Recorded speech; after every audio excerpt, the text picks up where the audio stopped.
Good afternoon, everybody.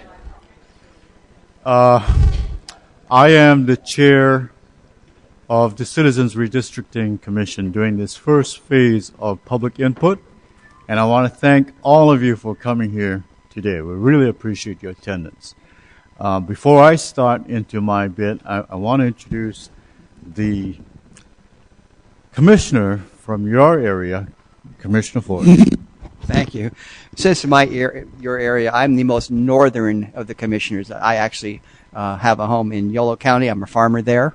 Plus, I have a bookstore in Sacramento, but I am the most northern of the commissioners. I want to repeat Commissioner Antai's welcome. This is a very important process, and actually it's a very historic one. For the last 200 years, our legislative districts have been drawn by those who have a vested interest in how they're drawn, the politicians. In 2008, however, the public of California decided that was not the way they wanted their districts drawn anymore. They wanted to change the situation where the politicians picked their voters to a place where the voters get to pick their politicians, and that's a change. So the Citizens Commission was enacted in 2008 and 2010. Prop 20 added the congressional seats. So this body of 14 are going to go throughout the state. We have a whole series of meetings. We have input meetings, pre-map input meetings. Then the way the process will work over the rest of the summer, and we invite you to make comments at any time during the summer that this process is going on. We're going to come up with a set of draft maps after the input meetings throughout the state. Those maps will be out early in June, around June 10th. They'll come out. We'll come back to every region. There are 9 regions in the state based on by population. You'll have a chance to comment on those maps. We'll go back and we'll draw another set of maps. And then we'll come back out to you and you say, what do you think? How are we doing? And you guys can comment again on those maps. And then we'll come back and come up with a final set of maps. And I think our tentative date is July the 26th because they must be certified by August 15th, and we have to give you 14 days notice. And these were the maps that will be used in June of 2012.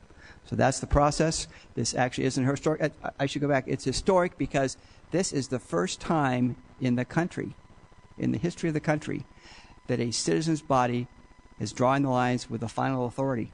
We're not reviewed by the legislature. The courts can review us, but we're it. And so that is such a change where the politicians don't get to draw the lines. So that's why this is such an historic thing, and it's an experiment to see if this works. And it only works if the public participates and if we keep the process completely transparent, because we want to come up with fair districts and districts that you think are fair. Thank you.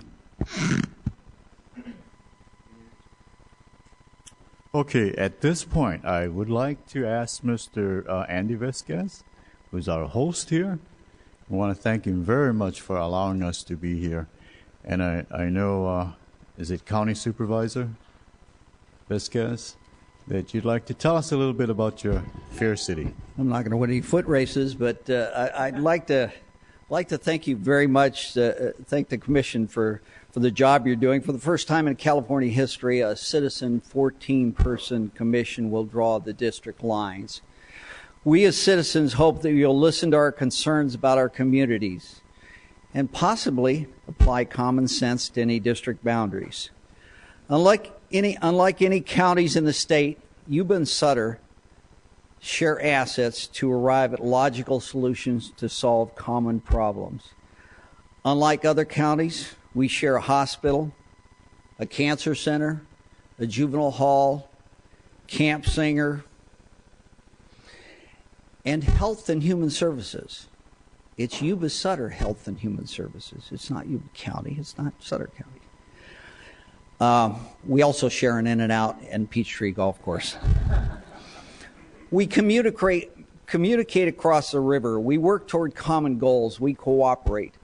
What we do need is we need a common voice in the California Assembly. Now, I was asked an interesting question of what's the difference between Sacramento and Yuba County? Well, one is urban, one is rural. And to show you that, I gave you a wall map that lays out Yuba County. Yuba County has every climate in California except for desert, and we consider that wheatland. But no, I'm going to get stoned on the way out here. I also gave you a DVD of Yuba County presentation of what we're about, the many assets that we have. We're unique in the United States. You'll never find two counties that communicate more than Yuba Sutter. And there's more than enough people out there to continue on this, so I'm going to leave you, and thank you very much. Thank you. County Supervisor Vasquez. And I wish you well in the healing of your arm. Okay, let me also at this point introduce our commissioners who are up on this dais. I want you to briefly just is it on? We'll start on the left-hand side, on my far left, and work our way to the right. Well, good afternoon. My name is Angelo Anchetta. I am from San Francisco. This is actually a very interesting trip for me because I haven't been in this area, I think, for about 30 years, but I actually spent a lot of time in my youth in Yuba City because my uncle and his family were farmers there, and I'm remembering now I learned to ride a bicycle for the first time here in Yuba City, and have visited Marysville as well. So it's really very interesting for me to come back, and I'm hoping to have a little bit of time to actually visit the city. Good afternoon. My name is Peter Yao. My home is in a city called City of Claremont, about 30 miles east of Los Angeles.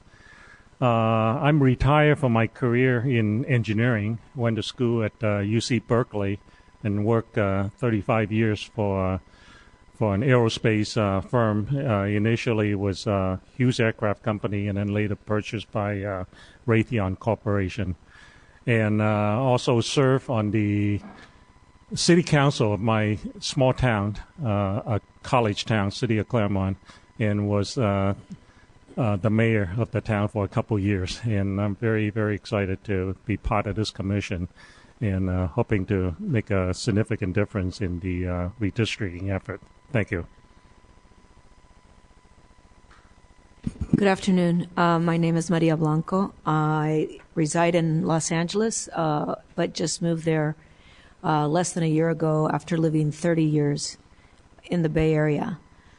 So I've traveled up through this area a lot with my kids on vacation. I work at a charitable foundation, a nonprofit foundation that makes grants in LA County. Good afternoon, everyone. My name is Andre Parvenu. I'm a resident of Culver City, and I'm employed with the City of Los Angeles as an urban planner. I've traveled extensively through Northern California, but I've just simply passed through this area. So I'm glad to now have an opportunity to actually be here in Marysville and Yuba City to actually see your cityscape and your built environment and to meet you all. So I appreciate your attendance. Yes, my name is Vince Baraba. I moved to California with my parents in 1946, so I feel like pretty much a Californian. And I've lived in Los Angeles, in the San Fernando Valley, was in the Air Force Station here in Sacramento, and I now live in Capitola, California. And I'm very excited to be not only here, but working on this commission because of the important work that I think is going to address many of the issues that were mentioned by the first speaker. Buenas tardes. My name is Gabino Aguirre. My family once worked here in Marysville as we're migrant farm workers at that time. I currently live in Santa Paula, California, in Ventura County. I'm a retired educator, having been an elementary, middle school, and high school principal at the end of my term. And I've been elected official and mayor also. So it's certainly great to see you this afternoon. It's great weather. Thank you very much. Great weather indeed. And again, I'm your chair for today. I'm Commissioner Antai. I'm from San Diego County, and I love it. This weather feels just like home.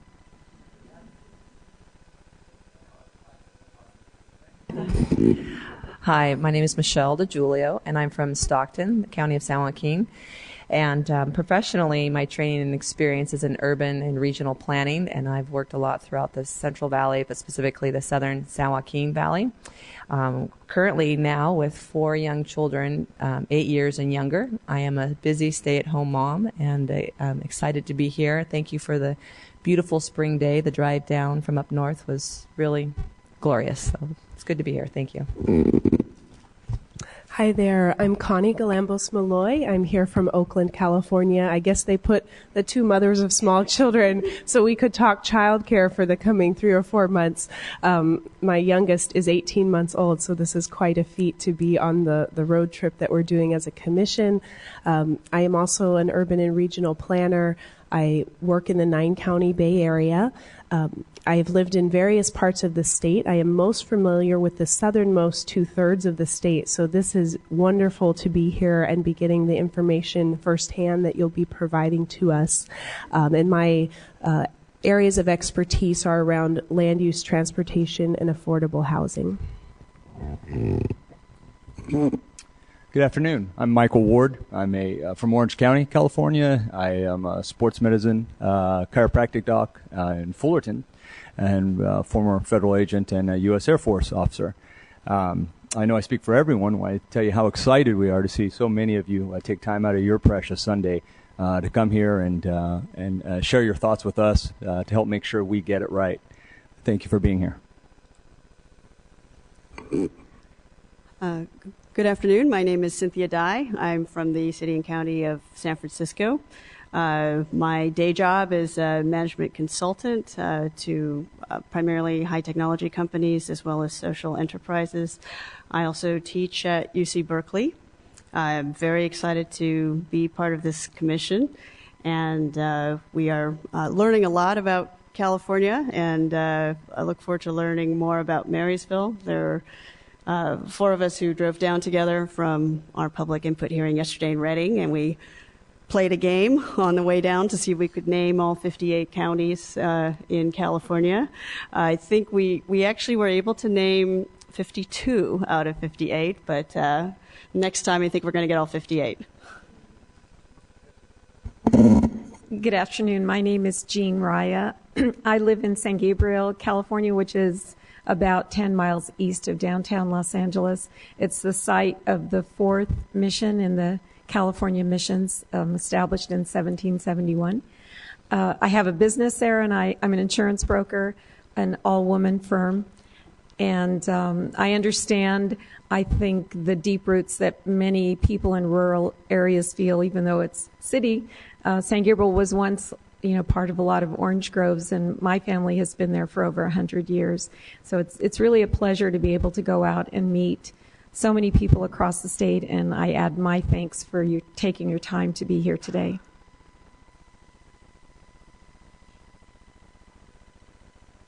Thank you, Commissioners.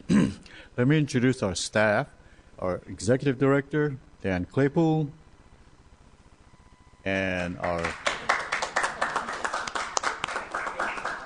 Executive Director Extraordinaire, I should say.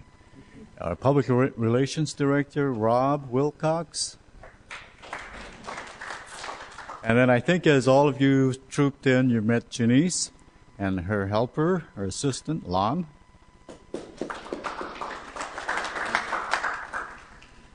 Okay, we also have with us our technical team, or our mappers, line drawers. And I want to introduce Anna Henderson. And Anna, if you could introduce your team.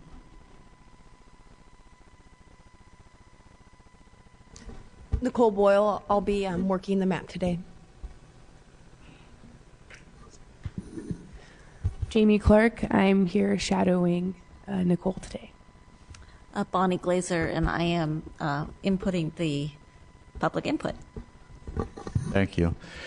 Okay, so what I want you to bear in mind is as you come up and give your testimony, the mappers will be not only downloading your information, but they will be flashing up on that screen there the map of the area that you have in mind.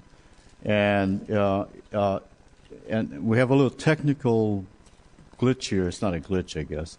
But if there's a map that we want to put up there, give us about a minute before it catches on, just that 1 minute delay time as we go through that process. Okay?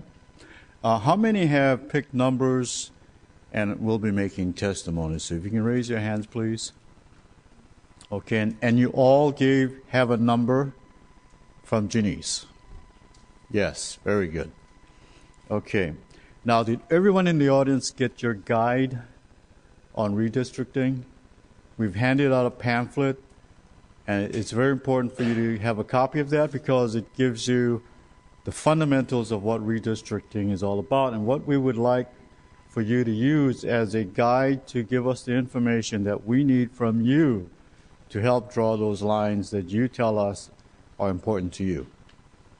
Does that make sense? Okay, so let me start by saying that the reason why the Commission is here today is to get your input, public testimony from this part of the state, from you telling us what you think these boundary lines should be. What is a fair representation for the congressional district lines, the state assembly, the state senate, and the Board of Equalization lines. And what we would like for you to do as much as possible is to give us some reference point, either a street or some boundary line so that we can follow where your thinking is in your definition of what is a community of interest or a neighborhood or where you see these district lines should be. And while you're doing that, we'll try to flash that on the screen so that we can all follow your thought. And hopefully we can capture what you're trying to tell us. Does that make sense? Good, good. Okay, so we will start with our first speaker. Mr. Claypool.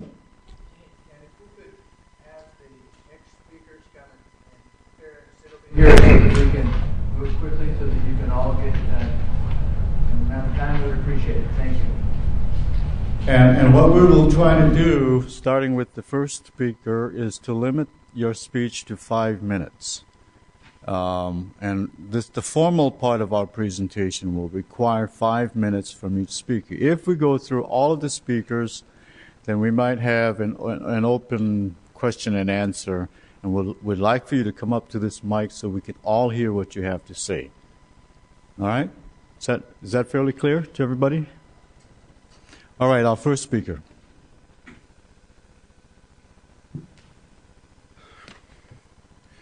I guess the best map to look at up on your flash screen is to be, I think it's Congressional District 2. So we can get that up there. Could we get that map up, please?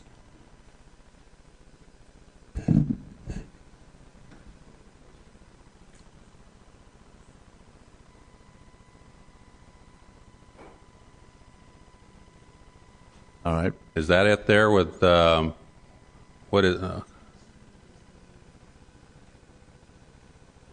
okay. Anyway, my name is Buck Weckman, and I'm a native Californian, so that puts me in this state for 67 years. And during that time period, well, I've lived in Sacramento County, Amador County, El Dorado County, Fresno County, Butte County, and for a short time in San Diego County when I was in the Marine Corps.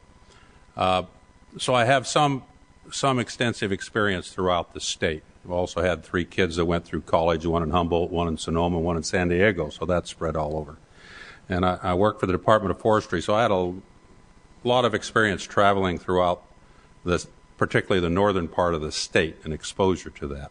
So really what I want to talk to today is just a general concept of which way to split the overall congressional and assembly and state senate districts. I've heard some discussion of a east-west boundary for the breakoff point between the districts, or as compared to what we have now, mostly a north-south break of where they go. And the first one I've heard talk about, they're calling it the I-5 corridor and making that a breakoff point on a east and west boundary following that.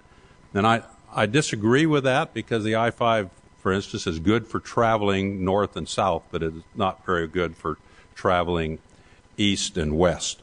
And historically, our boundaries have been split on a north-south boundary mostly, as you see the district there and District 1. Is it 2, I think is the number? Okay, District 2. So I favor that, and that is because of basically the let's call it the personality of the different counties in those areas. If we use the factor of an east-west, that would put the Coast Range counties in the same areas as our counties that border Nevada and California boundary there, and the personality makeup of those areas is extremely different. At one time years ago, before the timber industry was destroyed, we shared some real common aspects with the Coast Range as compared to the Sierra Nevada with our common interest in timber. Well, now that's been changed. So your coastal counties have become more of a tourist and vacation type counties. They do have some agriculture in there with their vineyards, but that is a completely different agriculture community that we have here in the more eastern part of the state and the valley area, where ours is rice growers and farm crops and also the cattle industry. So your social makeup between those two areas is so significantly different that at least here, in my opinion, I would like to be included with other people that have more of an interest in agriculture and in the cattle industry than the person raising grapes in the Napa Valley. Not that I have any problem with wine, but they're a little bit different personality than we are. So I would hope that as you start to make the major breakoff points between our congressional, our state, Senate district, and our assembly districts, that we continue to maintain this aspect of focusing in on the personality of the communities and maintain the integrity like it is somewhat now. So that's a major overall concept I'd like you to address. A couple of specific things here. Right now in our assembly districts, for instance, Sutter County is in a different assembly district than Yuba County. And our makeup between Yuba and Sutter County is so similar, we should endeavor to keep Yuba and Sutter County together as much as possible. Another one, as far as the congressional district, is Butte County, and where that's split between two different separate the county itself, and that goes contrary to what I know your general guidelines are, is to keep the boundaries of existing, they call them political boundaries or counties together. So I think that's the three things I'd like to address is the major concept. Stick with a north-south general split, and then the Yuba and Sutter counties situation. So thank you very much. Right on. Thank you, sir. Our next speaker. Hi, my name's Paul Myers. I'm a resident of Yuba County, just south of Marysville when you drive through on the highway. But I've been in California my whole life. I'm from the Bay Area, and we've been up here about 30 years. We lived up in the hills for 30-some years, and now we're down in the lowland. But there's two concerns I have. It's basically the same issue that Buck brought up. I'm concerned with certain groups proposing that we stretch our districts out to the Pacific coast there, mainly because I can't believe that the Democrats and liberals could get any more seats. But if you stretch our districts to the coast where they're in large numbers, I'm afraid that it would even there wouldn't be any state seats available, and it may change a lot of the balance of the Assembly and state Senate seats. That's my concern. The obvious thing, though, is it is different. The valley, all the agricultural issues, the needs, the water issues, are very much similar. Once you go over that mountain to Clear Lake and to the coast, it's like a whole new world, not unlike going east up into Nevada County and the other counties. So I would propose that no matter what, I like the idea of north-south connections, especially in the valley. When you start getting up into the upper mountains, way up in the northern part of the state, I'm not so sure because I haven't really lived there much. I've just visited there. Okay, now the other issue would be the combination of Sutter and Yuba County. I've been here long enough, 30 years, to be amazed at how much everything is just that little river between us. And, of course, a big river when it floods, which adds to the next issue. We have the same hazards. We have the same agricultural backgrounds. We're geographically side by side. If there were to be changes, I would propose that if there was a need to be a change and we include Sutter with Yuba, that would be a perfect match in my opinion because of the way the communities interact together now. If there was a change, obviously Nevada County being almost entirely in the mountains, in the foothills, that would make perfect sense to me that if there was a change somehow, we shift our assembly district and our state senate district to combine Yuba and Sutter. And that's basically all I have to say. Thank you very much. I want to thank all of you because this is truly the first nonpartisan effort, and we wish you well. We really do. Thank you, Mr. Meyer. Our next speaker, please.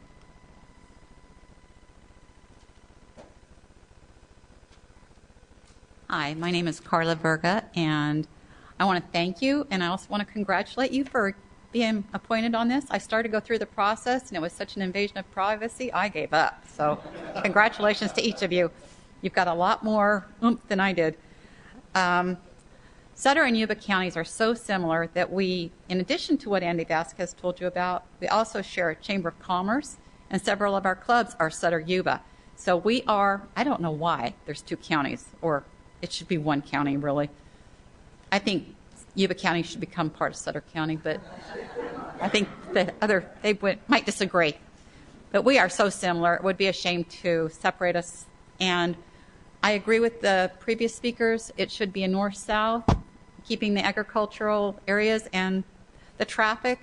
We are just so similar. And I wanted to tell the Commissioner Baraba, I came here in 1958. My dad brought us here, and he was going to settle in L.A., and thank God he stopped here to visit. So I would not like to live there. I've been there, and I feel so sorry for you people trying to get across town at rush hour. Oh, my gosh. Anyway, we have a great area here, and we would like to keep it together as much as possible. That's all I have to say. Thank you, Ms. Berka.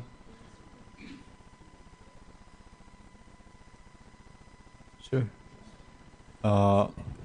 Next speaker.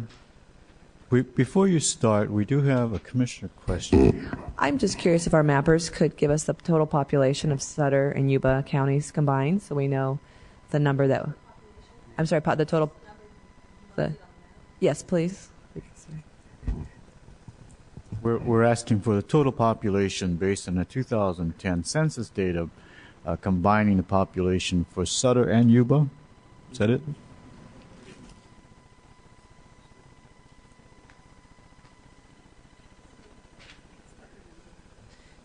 And one of the reasons that I'm asking is simply because there is a prioritized criteria that we have to follow when we draw the lines. And the first one is based on the Constitution of equal population in districts, whether it be congressional, assembly, Senate.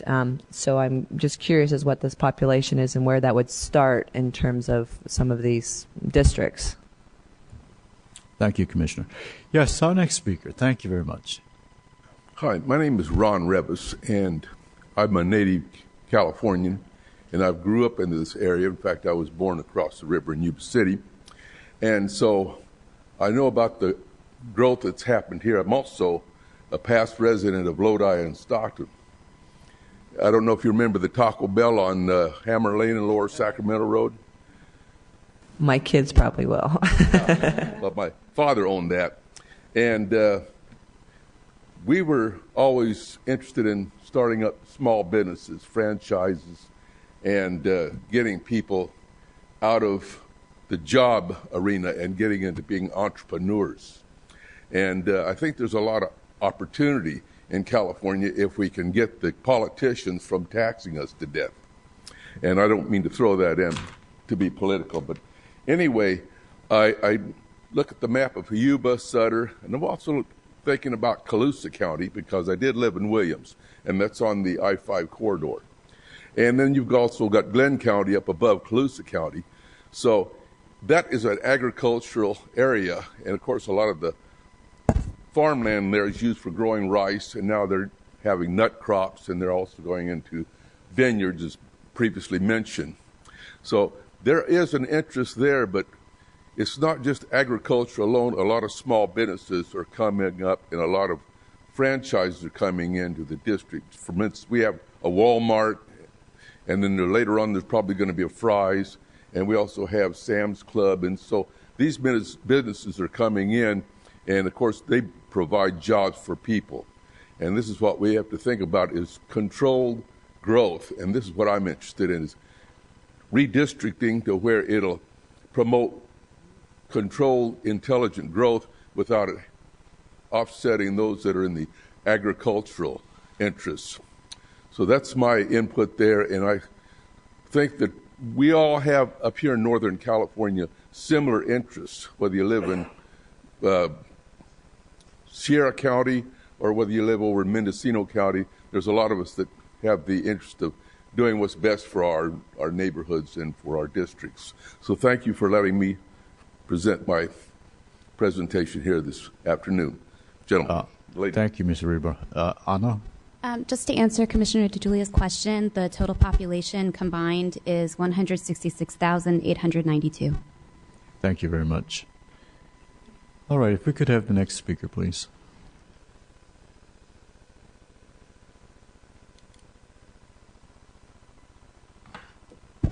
Good afternoon. My name is Christina Bellacci. I'm on the Marysville City Council, but today I'm speaking for myself. I am not speaking representing the city of Marysville in my elective position. I was also the Yuba County Public Guardian for 31 years. I cared for the elderly, disabled, and mentally ill in our community. I'm here to talk about a different perspective than some of the other speakers have. I want to talk about the differences between Yuba and Sutter County. Sutter County is basically an agricultural county. Well, I'm going to argue that Yuba County is actually a county made up of what we call the flatlands and also what we call a foothill county. I believe that Yuba County should remain with Nevada County. Marysville was known as the gateway to the goldfields, and Yuba County and Nevada County are very tied with our histories. Could you hold right there? If our map, we could show those counties together. If our map could show those counties. Okay. Proceed. Okay. We also share a very large watershed, and that's the Yuba River. Comes from that area all the way down into Yuba County, out down through Nevada County, Englebright Dam, all the way to the Yuba River, down here between Marysville and Linda.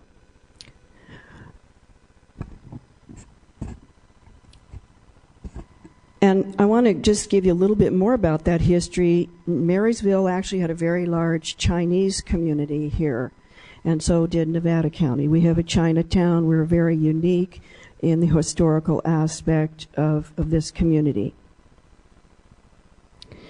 While I'm arguing for keeping Yuba and Nevada County together and not including Sutter County, I'm also requesting that you examine Lassen County. It's very far removed from Yuba County. It takes about 4 hours to get there. We have very little in common, and if you were to remove that number of people that live there, you'd have to make up about 35 to 40,000 people. And I believe that since southern Yuba County is growing toward Sacramento, that you can make up the difference by going toward Lincoln or Roseville. Thank you. Thank you, Ms. Felici. Our next speaker, please.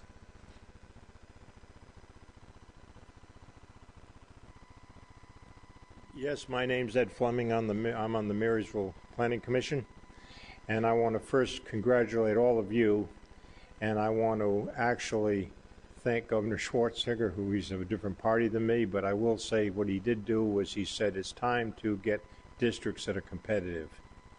And we only have one competitive district in this out of many, and that is our Assembly District. I reiterate what Ms. Palaci said. We have Sutter County is a farm county. Yuba County is a small town county with very few farms left.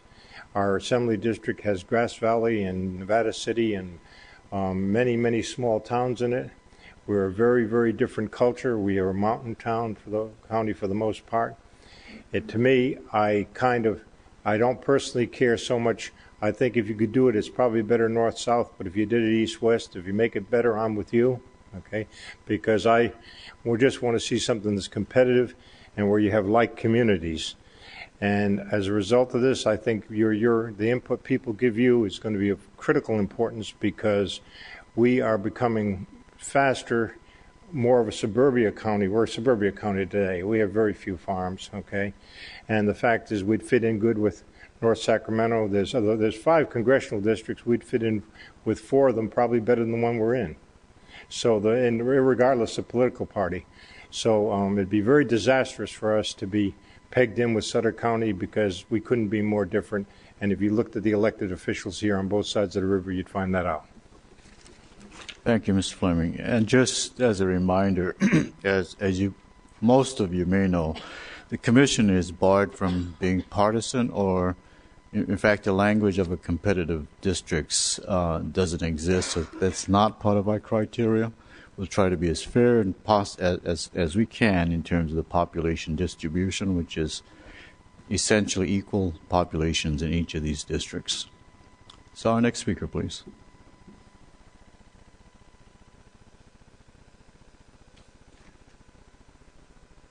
I'm Robert Dark, and I'm the elected auditor controller of Sutter County, and I was going to say that I'm not really officially speaking for Sutter County, but actually I am, because the auditor controller is a county-wide elected position, so it's difficult to separate what I say from my personal and professional duties. Your job and my job is to support the Constitution, and that really boils down to transparency and accountability. And we can have transparency because of our political process and our county auditors, and I know them all. But we can't have accountability if we don't get these districts right. And I've seen accountability and how it fails at the local level, at the state level, at the federal level. I've also had some limited experience at the international level, and you might be surprised that even when you're dealing at the international level and you think you aren't dealing with the U.S., all the money seems to come out of Washington. So what you're doing here is important.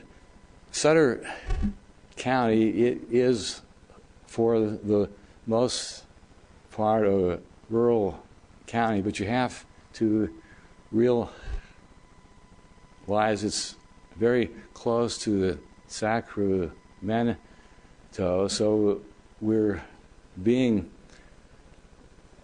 kind of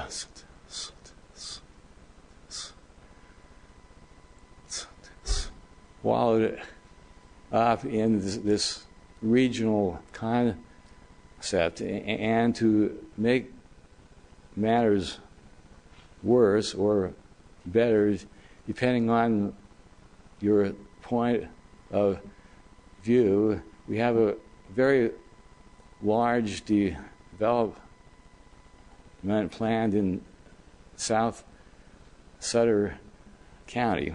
So we may have a split within the county itself between rural interests and urban 30 seconds.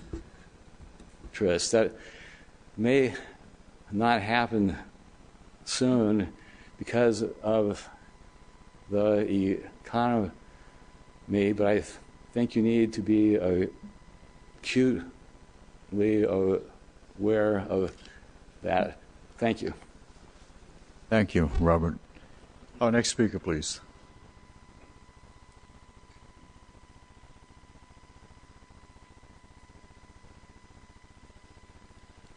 Good afternoon. Thank you, commissioners, and all of the staff for coming out on Sunday.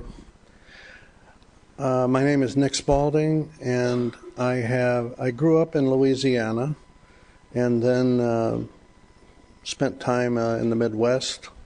I've lived in Dayton, Ohio. I've lived in Los Angeles, California. I've lived in San Francisco. I've also lived in New York City. And by fortune of friendships and community work with my church, I've traveled internationally and spent a significant amount of time in what previously were the Soviet areas of the globe. So I know rural, I know urban, I know Western, and I know Eastern Bloc. And the governing structures is the primary focus of what I'd like to say today. If we start from California being our primary concern, everybody knows California is in a difficult situation. So why we are here is to find better ways to solve the problems that California has. Partisanship may indicate different solutions, but I would rather focus on when you're trying to solve a problem, usually there's a cost associated with the solution. And the idea of representative government is based on, does your cost of solution distribute itself properly over the population? So I only say that because with technology today, we know that that's radically changed how people earn a living, where they can live or not live. But the costs that we have in the state of California, the problems that we have, more often relate to concentrations of population, depending on which problems you're trying to solve. So it would seem that the primary aim of representative districts being drawn would be when we come to distribute the cost of a solution to a problem. Is the pain being, I guess I should say, an old friend of mine used to say, Nick, I'm not asking for justice. I'm just asking that the injustice be spread evenly. So I think we're trying to get to that point. And for those reasons, I would support keeping the geographic area that we have, the I-5 corridor. I would also support keeping Yuba Sutter associated with each other. And I would also speak to our county north of us, Butte County, and keeping that. Because when you try to solve a problem, who can you link arms with? Who can you pass the sandbag to? Who can you pass the fire bucket to? Those are the people who will help you. And if we hold to that focus, I think a lot of the little details that will be politically sensitive, but if we want to go beyond politics, then what are we sensitive to more than politics? So bonding together to solve problems would seem to be getting to know your neighbors. Who are your neighbors?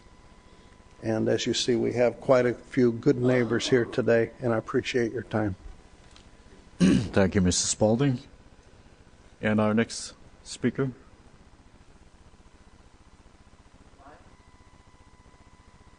Anyone else?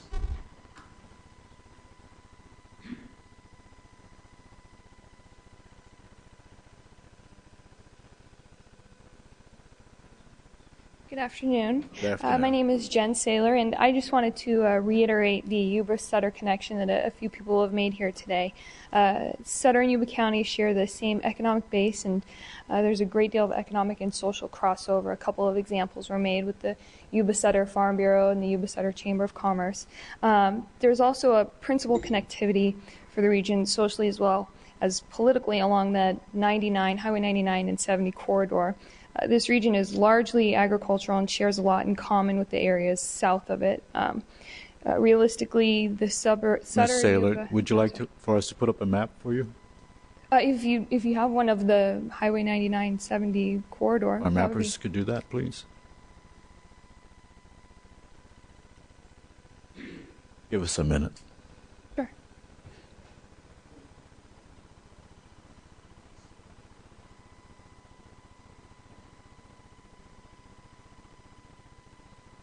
Okay, please proceed.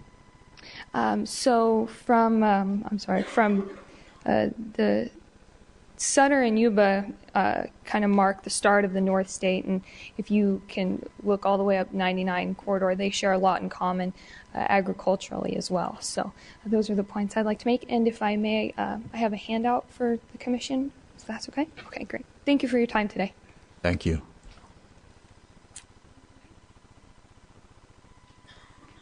Next speaker. Good afternoon, Commissioners. My name's Mary Sarah, and I'm not an elected official. I'm just a regular kind of person. I live in an area known as West Plainfield, which is west of Davis. It's in Yolo County, and I would very much appreciate if you consider keeping Yolo County together. There's a lot of important things for us in Yolo County, so I want to talk to you about those.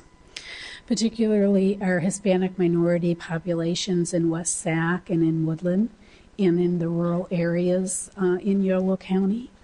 And I did say I live west of Davis, and I don't mean any disregard to Davis, but mostly I live west of UC Davis. UC Davis is a very important campus to me. I'm an alumni of UC Davis. There have been some very important both agricultural and technology spin-offs from UC Davis, and those spin-offs have resulted in companies and enterprises in Winters, in Dixon, in Davis, in West Sac, and my son is working for one of those. In addition, there are a few other things that are important to me. I happen to work for the state of California in our water board, so I'm concerned not only in water quality and water use, but other environmental issues. Yolo County shares with Solano County an air district. As you know, there are many concerns with regard to our air quality. And so, in addition to the air quality that we share with Yolo County, we share a very important transportation corridor that I find I spend far too much on commuting back and forth to work. And those transportation corridors will be very important to our economic recovery as well as technology developments and spin-offs. So again, I could answer any questions you would have about my little area. I'm very proud of West Plainfield. There is a West Plainfield fire district, largely made up of volunteer fire, and those are my affiliations. Are there any questions from the commissioners for Ms. Sarin? Oh, thank you very much.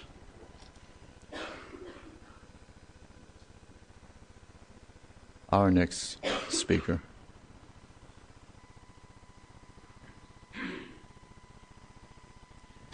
Patricia Miller, native of Sutter County, been here for 60 plus years. Thank you for being here today. It is truly a pleasure to be able to talk with you and tell you of our concerns. I want to reiterate the support for the north-south area because of all the things that Sutter and Yuba, Butte County, Glenn County have in common. And specifically for Yuba and Sutter, I know a number of things have been mentioned, like the juvenile hall, mental health, Yuba Sutter mental health, clubs and organizations, the hospital, the cancer center, the Chamber of Commerce. But in addition to that, we have Beale Air Force Base in Yuba County, which many people in both Sutter and Yuba counties work and make a living there. We have the Yuba Sutter metropolitan, the Yuba City metropolitan area includes Marysville in Yuba County. So the metropolitan area is in both counties. We have transportation issues. We have, for many years, we've wanted a third river crossing going from Sutter County to Yuba County to Sutter County. We have levee issues. We have the Yuba Sutter Economic Development Commission. They're all Yuba Sutter. We're so joined that it would be far better to have us together than separate. We have Yuba College. That's in Yuba County. We have no college in Sutter County. The people in Sutter County go to Yuba College. Many of them go to other colleges too. The soccer fields, those are in Yuba County. Yuba County has a lot. We have water issues, and we also have, if you go west to east or east to west, you have transportation issues. Getting across the Sierra, up in those counties, across the Coast Range, much better the north-south grouping, and certainly would encourage Yuba and Sutter counties to be together. Thank you. Thank you, Ms. Miller. Our next speaker. Good afternoon. I just mostly wanted to come and talk about, I wanted to piggyback on what a lot of people are saying. I heard about the east to west suggestion was floated yesterday, and I'm from Butte County. I'd be strongly against that. We share almost nothing in common socially, especially with the further eastern districts here in this area. And I also wanted to say that I feel that Butte and Yuba share really similar interests economically. We have metropolitan areas, Chico and Yuba City, and then surrounded by a lot of farmland. So I feel we're really similar, and I think that especially socially, we have the most in common. And I'd like to see those areas linked up as much as possible. We have 5 reps in Butte County, and I don't, it's a little bit confusing being that broke up in our own area, and we share so much in common. I'd like to see more continuity between especially Yuba and Butte counties, and so that's mostly all I wanted to say. Thank you very much. Our next speaker.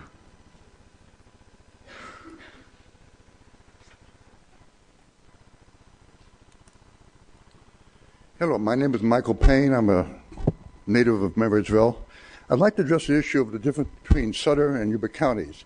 If you look at a map, it looks like the metropolitan area is one big area, and people might think that's a good fit. But in fact, Sutter County is flat. Virtually every single square foot in Sutter County is agricultural. There's something being raised out there, orchards, rice, or whatever. Yuba County, on the other hand, has a little flat, some agricultural area north of town, but if you go 15 miles east, you hit the hills. And from there on, Yuba County is nothing but mountains. Very little agriculture. It has more in common with Placer and Nevada counties than it does with Sutter County. And if it came to a point of perhaps redistricting assembly districts, Yuba County, I feel, would have much more in common with the areas east of here into the mountains, rather than be strictly agricultural flat area west of here. As far as whether the connections right now between medicine and other intra-city items, that would not be affected if the districts were different. We can still communicate back and forth across the river. But I would seriously recommend you look at Yuba County being significantly different from the aspect of Sutter County. Thanks very much. Thank you, Mr. Payne. Next speaker, please. Can I interject just very quickly? As a visual person, is it possible, Ms. Boyle, to just have the map up so we can see the counties as people speak? That would be helpful for me. Thank you. Thank you. Thank you for being here and for listening to all of us and our opinions. My name is Colleen Weckman, and I'm one of those folks that lives in the mountains of the foothills, so to speak. I live in Brownsville, California, and we've raised beef on our property up there. We have about 8 acres, and those sections up in the mountains are usually 5-acre parcels. We have lots of friends that have ranches up in that area, and I am very supportive. I graduated from Butte in Oroville. My family lives in Oroville. I raised my children in the foothills, but they traveled down to Marysville to go to high school. We had 5 children, and I am a member of many various and sundry. I'm retired now, a member of clubs that are Sutter, Yuba Sutter. And so we do so much of our social church. I've gone to our dioceses through Oroville, through St. Joseph or St. Thomas, but I taught catechism at St. Joseph's when my children were growing up, and we have a small parish up in Brownsville. So I see it as Sutter, Yuba, Butte is just so joined at the hip with everything that we've done. Our children have gone to Yuba. We do all of our shopping, have friends and children and associations with Sutter. So I would hope that you would keep Butte, Sutter, and Yuba all together for the fact that we have lived here. I've lived here most of my life. I've lived in Turkey and I've lived on the East Coast. But this is where we raised our family, and those are the 3 counties that I see as being very integral. And we do have farms up in the hills. So that is a true thing. And we do have an agricultural base. We love our rice fields down here in Yuba County. We have peach fields out on District 10 going on Highway 70. there's just lots of reasons that I would say we are definitely agricultural, and we have that in common with Butte and with Sutter. Thank you. Thank you, Ms. Whitman. Are there any other speakers? Surely there must be some. There we go. Thank you, sir.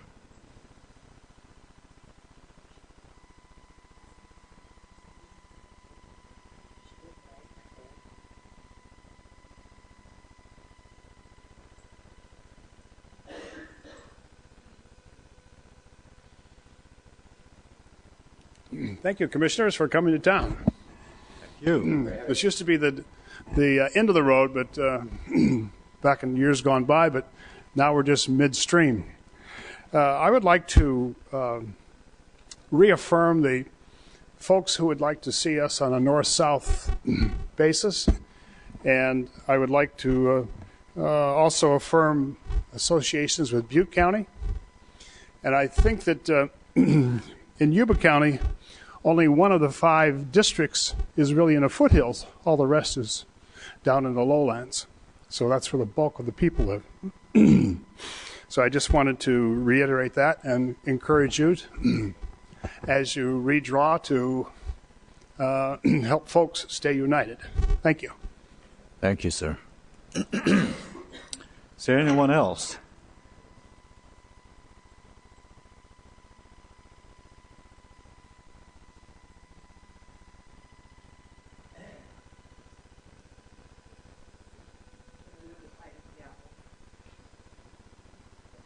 Hi. Just want to bring up something that I think is a misperception. I'm on the Sacramento Area Council of Governments, and we're currently working on the rural-urban connection. And if you were to bring up all the agricultural land shown in Sutter and Yuba counties, you'll see that Sutter County's got more land under cultivation than any other county in the state. And so when you talk about agriculture, you're really talking about a different part of this community. It's Yuba County has some, but it doesn't anywhere compare to Sutter County.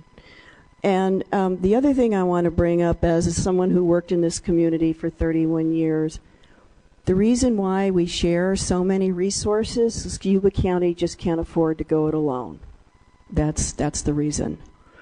And we could not have our own mental health. We cannot have our own separate transportation.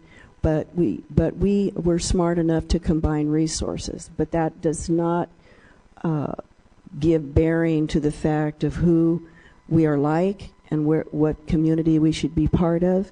And I think that the agricultural argument is actually being overstated. So if you do have a map that shows agricultural land in this area, from Yuba, Nevada, Sutter, Colusa, you'll see really where the like communities are. Thank you. Thank you very much. Anyone else? Please come up.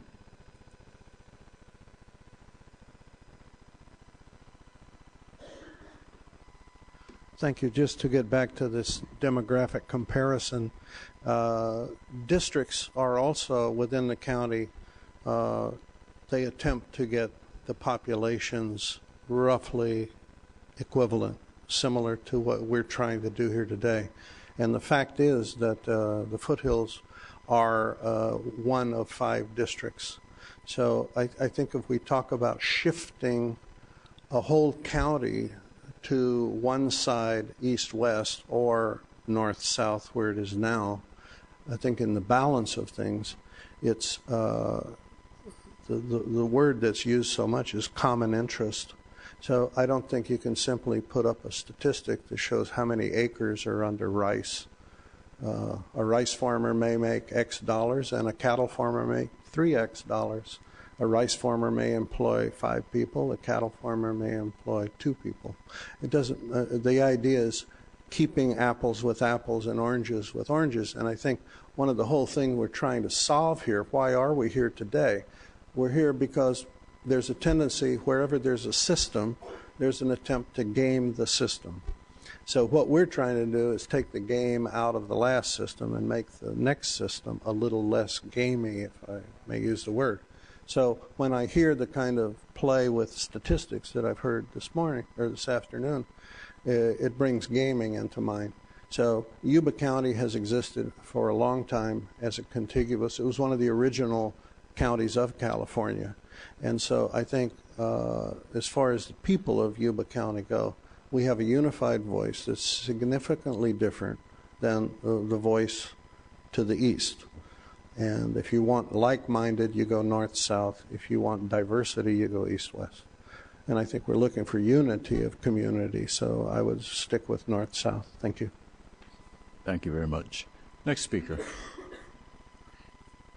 Since they're making the point about the districts in Yuba County, I want to make that point. Like they said, the one district is in the mountains. But of the other 4 supervisory districts, Marysville, Linda, and Olivehurst are all urban small town. The other one, which includes Wheatland, is a combination of things. And the urban small town features what I brought up forth when I said with Grass Valley and with Quincy and with Nevada City and all these other Truckee, all these other small towns. That's where our real destiny lies. So we're a small town county. And people don't quite view it that way, but 3 of the 4 districts, maybe 4 of the 4, but 3 of the 4 are small town urban. Thank you very much. Let me stop here. Are we live streaming properly? Yes. Okay, just wanted to check. Is there a next speaker?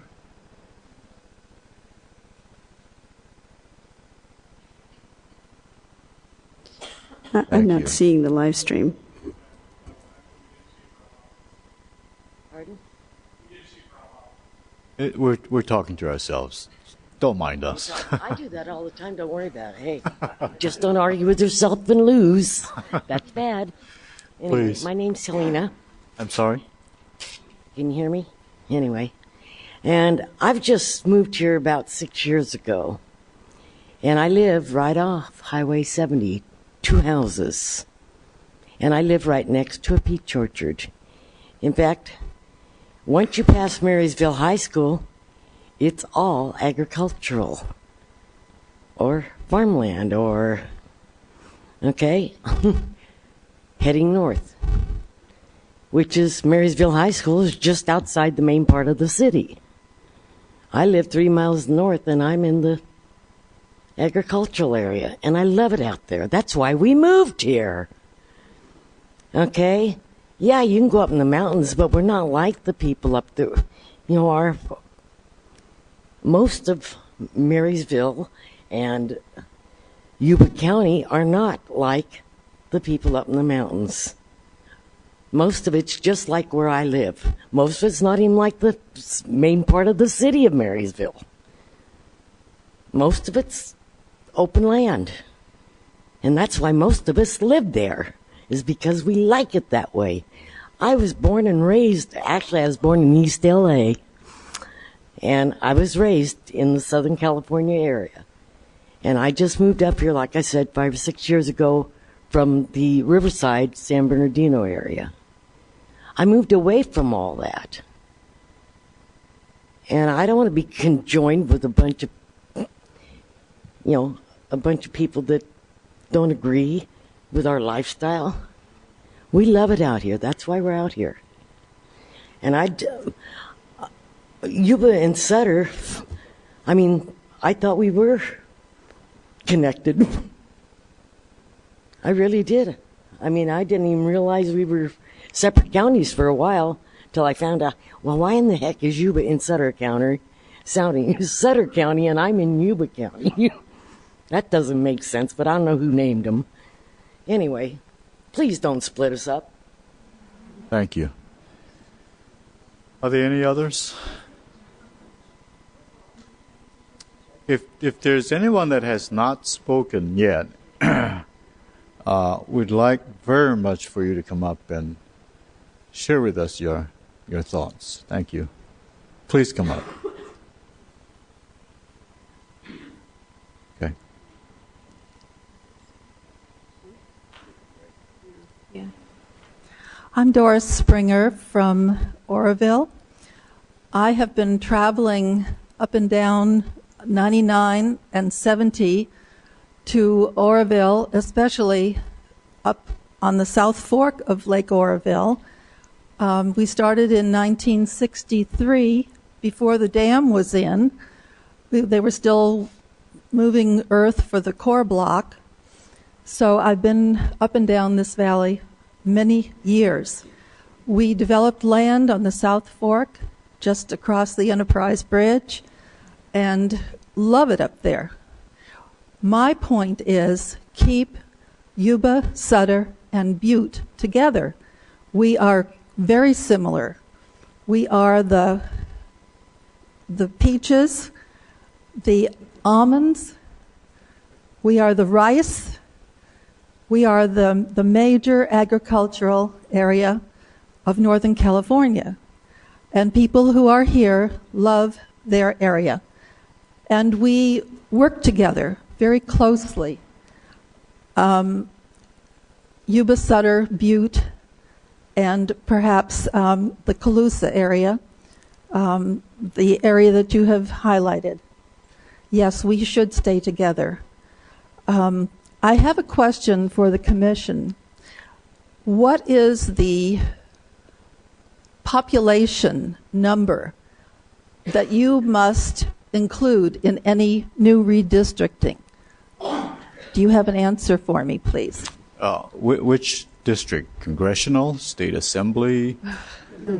I'll do them all. How's that? Yes, we would like to know that, please. For the congressional district, it is 702,905. Would you repeat that, please? We can't hear you. 702,905. And there are 53 congressional districts in the state of California.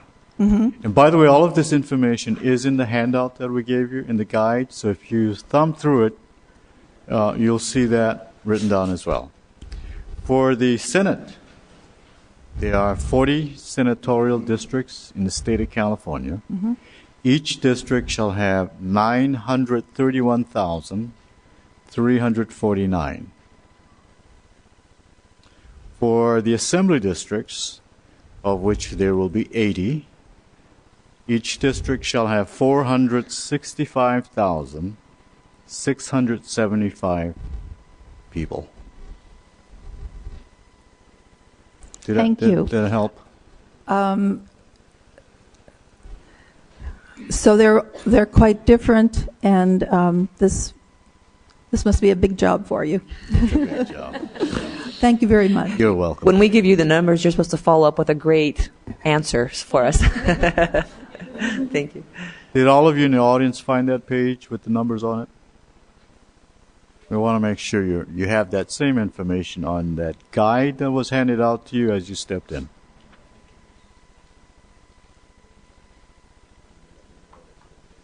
I'm told it's not. Yeah. It's in the pocket guide. I'm sorry. Do all of you have the pocket guide? There it is. That's it. I hope it's in there. Yeah, when they did it. All right. Okay. I'm told that the technical people have told us and we're now streaming live. Yeah, so let's take a break maybe. Okay. Sir, could we take a 10-minute restroom break and then come back and have you first in line? Go to the bathroom. And also, I was forced to speak. No, I can wait. Thank you very much, sir. Let's all take a 10-minute restroom break. Live stream was not up. It's been down for quite a while.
Okay.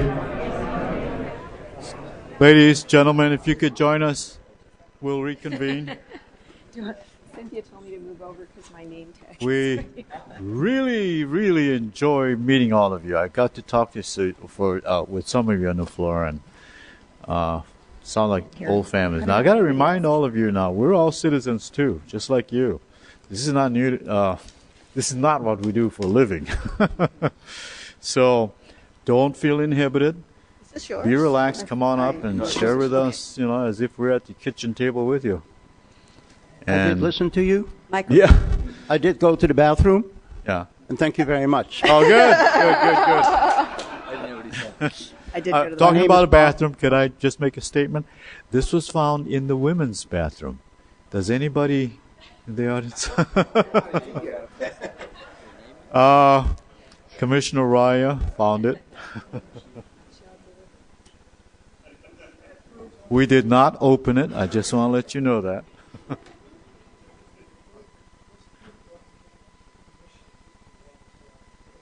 Sir, and thank you so much for being patient. Is this all taken away from my 5 minutes? No. Thanks again. My name is Bob Van Oosterhout. I'm a little bit shy. I have a hell of a time speaking to people, so I'll do my best. I moved here in '76 from Southern California. I used to live in Hancock Park, kind of in the middle of Los Angeles. And it took me a while to figure out the area. We are so intertwined. I would like to correct a few things first. A few speakers back, we were told that Sutter County is flat. Yuba County is flat, but then goes into the foothills. We have the shortest mountain range in the world in Sutter County. 2,300 feet high. I want you guys to be aware of that. We're not flatlands only. The other thing is all the towns, when we're talking Sutter County, Yuba County, Butte County, when I moved here, I really had a hell of a time finding my way around. In Sutter County is a Yuba City airport. That's Sutter County. Then we have in Sutter County, Yuba City, which is just across the river from Yuba County. We have that little mountain range is called the Sutter Buttes. That's Butte County. Anyway, we are so intertwined with such a group of people that have always been one. I really think that we need to stay together as a Yuba County, Sutter County, Butte County. That's all I have. Thank you very much. Thank you, Mr. Volts. Sturdem, I think. Sorry if I butchered the name. Thank you, Miss.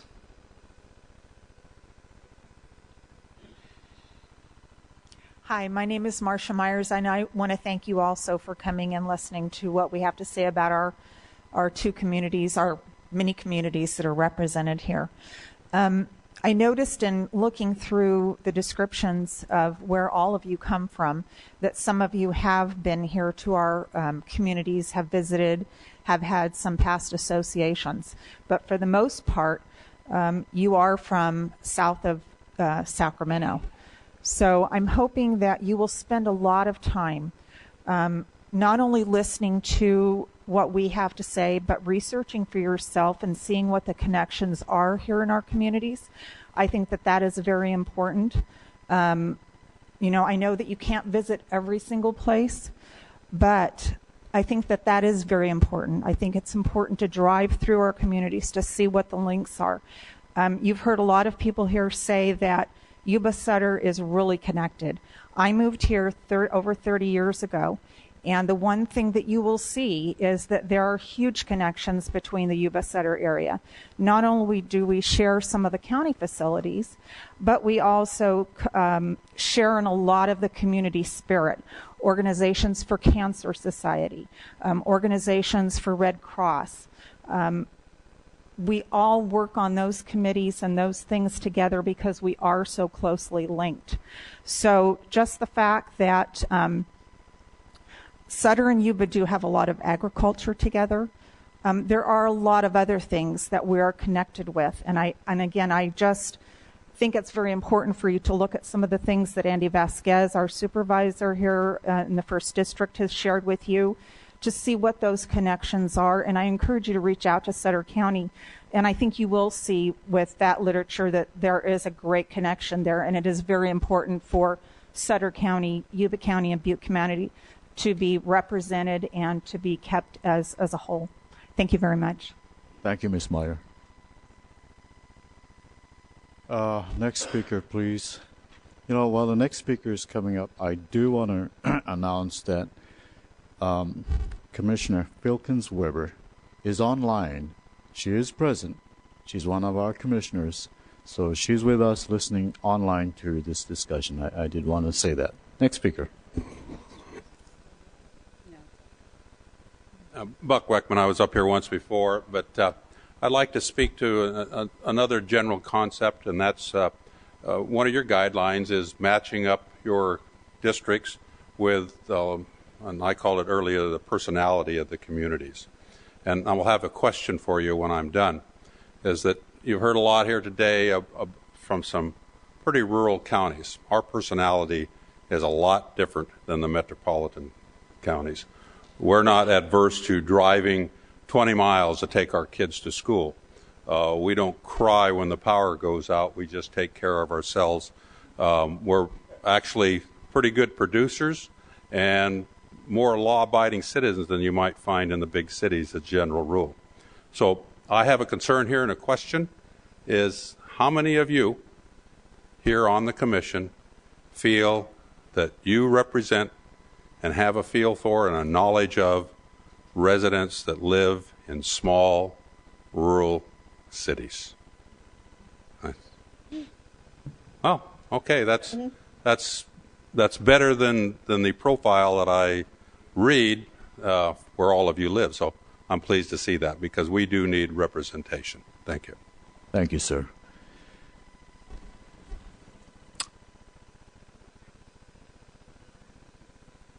Thank you. Please come up. Yeah.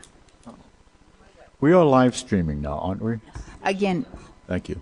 I was here earlier, Colleen Weckman from Brownsville, and I was speaking to Commissioner Dye during the recess, and it was really, it brought to mind some things that I don't think have been covered here today. I worked as an outreach consultant in many of the middle schools in the area, and during this time I had the pleasure of working at Alicia Intermediate before it closed out in Linda Olivehurst, and the community makeup of that area is so unique to Yuba County.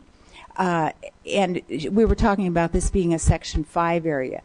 And our biggest demographic is not represented here today, and that would be the Hispanic families. And they're here as migrant farmers for the most part. And they're a very, very large group. We have an improvement school. We had an improvement school, still do. The school merged and closed with Yuba Gardens because of the English language barriers. And another very big segment of our population at the school was the Hmong population. And they're extremely wonderful people. And they're very much like our people here in this community because they're farmers. At Alicia School, we had a farm that we gave them property. We had such a big school site that we actually allowed those as a way to bring the families to the school. We allowed them to farm a very large segment of the property there, and they sold their produce to all of the families in that area in the Hmong community, and to anybody that would want to come out there. And they were so proud of their farm.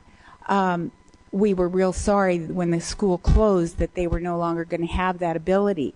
But they're a very, very wonderful segment of our population here.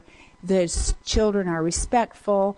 They are excellent students, and I just want to represent them because they are very much a part of our community. And I notice, I don't know what their voting, it's strictly, I don't know how they vote or what they do, but I do know that they're part of our community, but they blend in well with us because of it being an agriculture area, as well as the Hispanic too. So just wanted to share that.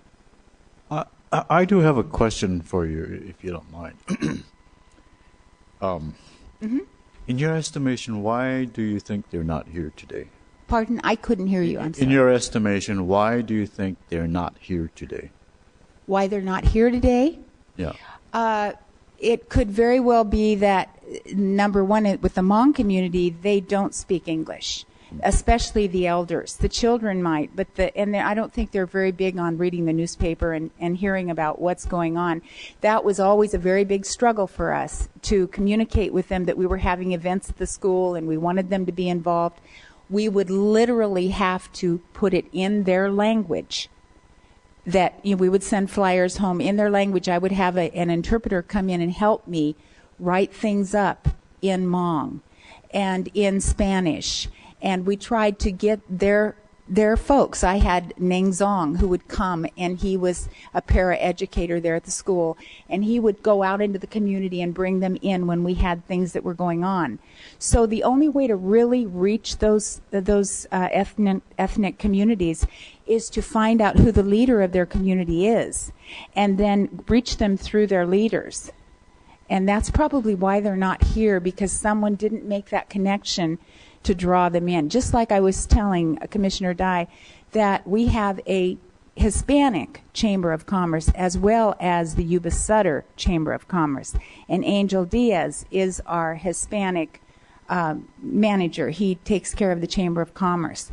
So we do have these ethnicities within our counties, within Yuba Sutter and even Butte. That are and Butte has a huge Hmong society as well. And so this is why we're very much alike, because we do have these cultures, and they're very agricultural too. Okay?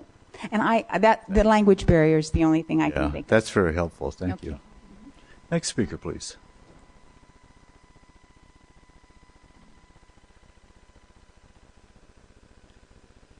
Hi, my name is Rick Reese. I've been a resident of Yuba County for 5 years, I think, next week. If the individual that's controlling the map, if they could please zoom in on the Marysville, Yuba City area. A lot of folks have talked about the commonalities of the two counties, Yuba and Sutter, and there are a lot of commonalities. Some people spoke about some diverse things. But I think the most common thing we have within the two counties is our population centers. If you look at the total population of Sutter County, the map says it's 94,700 some people. Yuba City has a population of 64,000, which is almost 65-70% of that total population. If you look at Yuba County, Marysville, Olivehurst, Linda, Plumas Lake, all towns that basically are along the river west of Sutter County, that represents over 50, possibly 60% of the population of Yuba County. So I think it makes sense from a demographic point that the districting lines be drawn and joined along the population centers. I think that's the way the law was intended regarding redistricting. Thank you. Thank you. I had to urge him to come up and speak. He's from San Diego originally. I said I had to urge you to come up and speak, and you're originally from San Diego. No, I'm from Orange County. Good enough. I had to work at sea.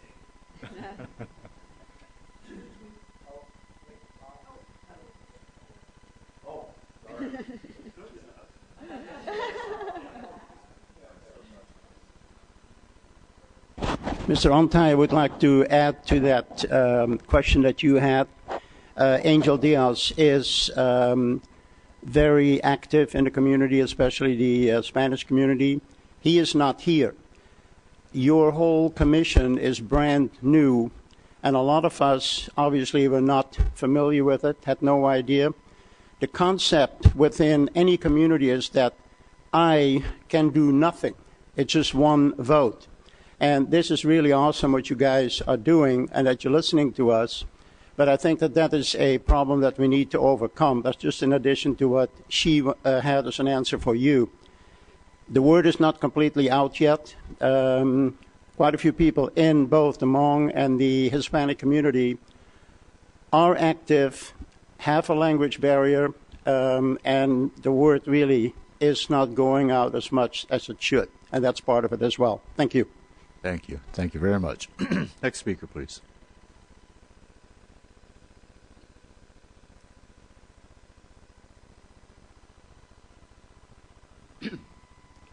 Good afternoon. I'm Oz Diesner, and I reside in Wheatland. I've lived there for approximately 40 years, and I'm retired from the military and also retired school principal. I want to welcome all of you to our very humble abode, and I want to congratulate you all for being selected to this commission. What I want to ask is there's been some reference or some people who want to link us with those to the west, with Nevada County, Grass Valley, that area. However, where are the people from Grass Valley and Nevada City? They're not here. So it is not our idea that we have an east-west orientation, but I strongly recommend that we have the north-south, where we have the ties. And we have very strong ties. I've got relatives all up and down of the I-5 corridor, and I've got relatives over in Yuba City. And anybody says that there's not a strong connection with the Yuba-Sutter area is absolutely incorrect. Thank you. Thank you, sir. Anyone else would like to come up? Anyone who has not spoken yet, we really would like to listen to you. Thank you, sir. Come on up. Brave man. Larry Vergas, Sutter County. Well, they all talked and I didn't. I just wanted to repeat, the last speaker and several speakers have referred to the I-5 corridor. And I think in this area, and the map that we're talking about, when you talk about Butte County, Sutter County, and Yuba County, you're really talking about the 99 corridor. And there's a 9970 as you come out of Sacramento, and then split into the 2 or 3 counties there, the tri-county area as we refer to it. So I was just making that correction myself, that I think that the emphasis ought to be more on the 99 corridor as opposed to the I-5 corridor, which includes Colusa County, which is okay, and Glenn County, which probably should be included. But when you talk about the tri-county area, then you're really talking about the 99 corridor. Thank you. Thank you, Mr. Ferguson. Anyone else? We could give you a second round. Please come on up.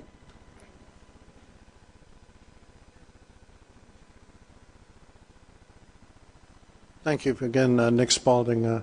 If we could do a map of the corridor, the 80 corridor, Nevada City, Grass Valley. When we're looking at the map, we see 2 corridors going north-south, and the corridor that goes most east-west is the 80 corridor. And as you can see, there's a direct Sacramento diagonal northeast up into Reno, Tahoe, and those areas. If we're speaking corridors, the people who move to Nevada City are usually on the 49 corridor,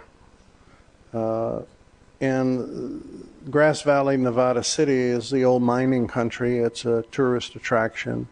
And a lot of people going back to this foothills issue, if you speak to people such as myself who live in the foothills, they say something very simple. I want it to be above the fog and below the snow. I don't know if the Indians first came up with that, but I think really it becomes more apparent that if there was such a bonding that was naturally occurring between down in the valley, Yuba County, and our neighbor to the east, Grass Valley, Nevada City, you would see representation here. So it would seem that you're asking us where we want to be. And now, if you ask them where they want to be, that's another issue. But when you're saying somebody wants us to be with them, I don't get it. I don't get it. I mean, maybe there is some imbalance somewhere. So, also, I would like to say one word about the Asian component of this community. And I'm not a demographics expert, but I do know, I'm from the South, and I do know that cultural characteristics include certain things as privacy, public.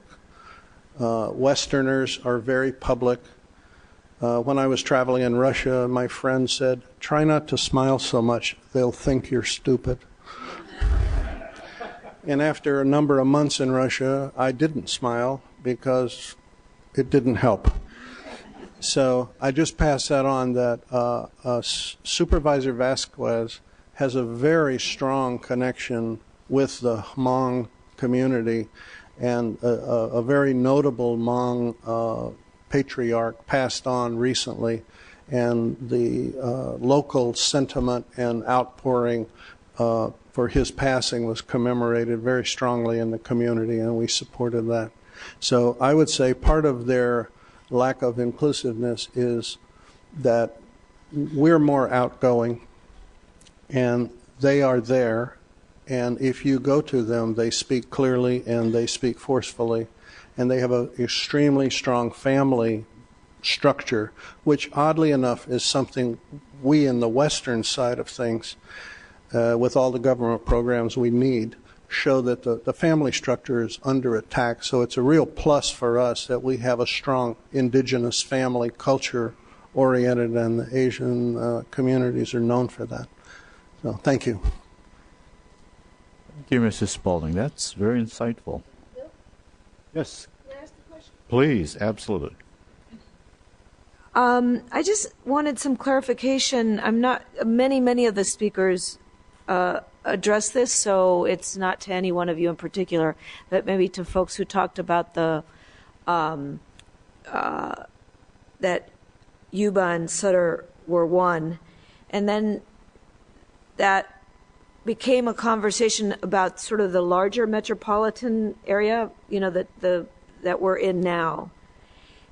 But I was wondering if, and it's what this gentleman just said, when the folks who think it's similar, are they talking about the Yuba part that's close to Sutter, or even the more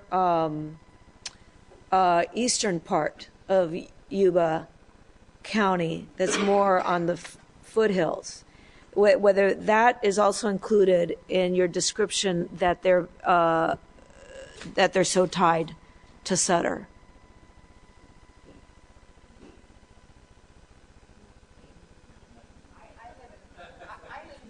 Please come up to the mic. Thank you very much. Really appreciate that. I live pretty far up. It's borderline. Where I live in Brownsville, you have,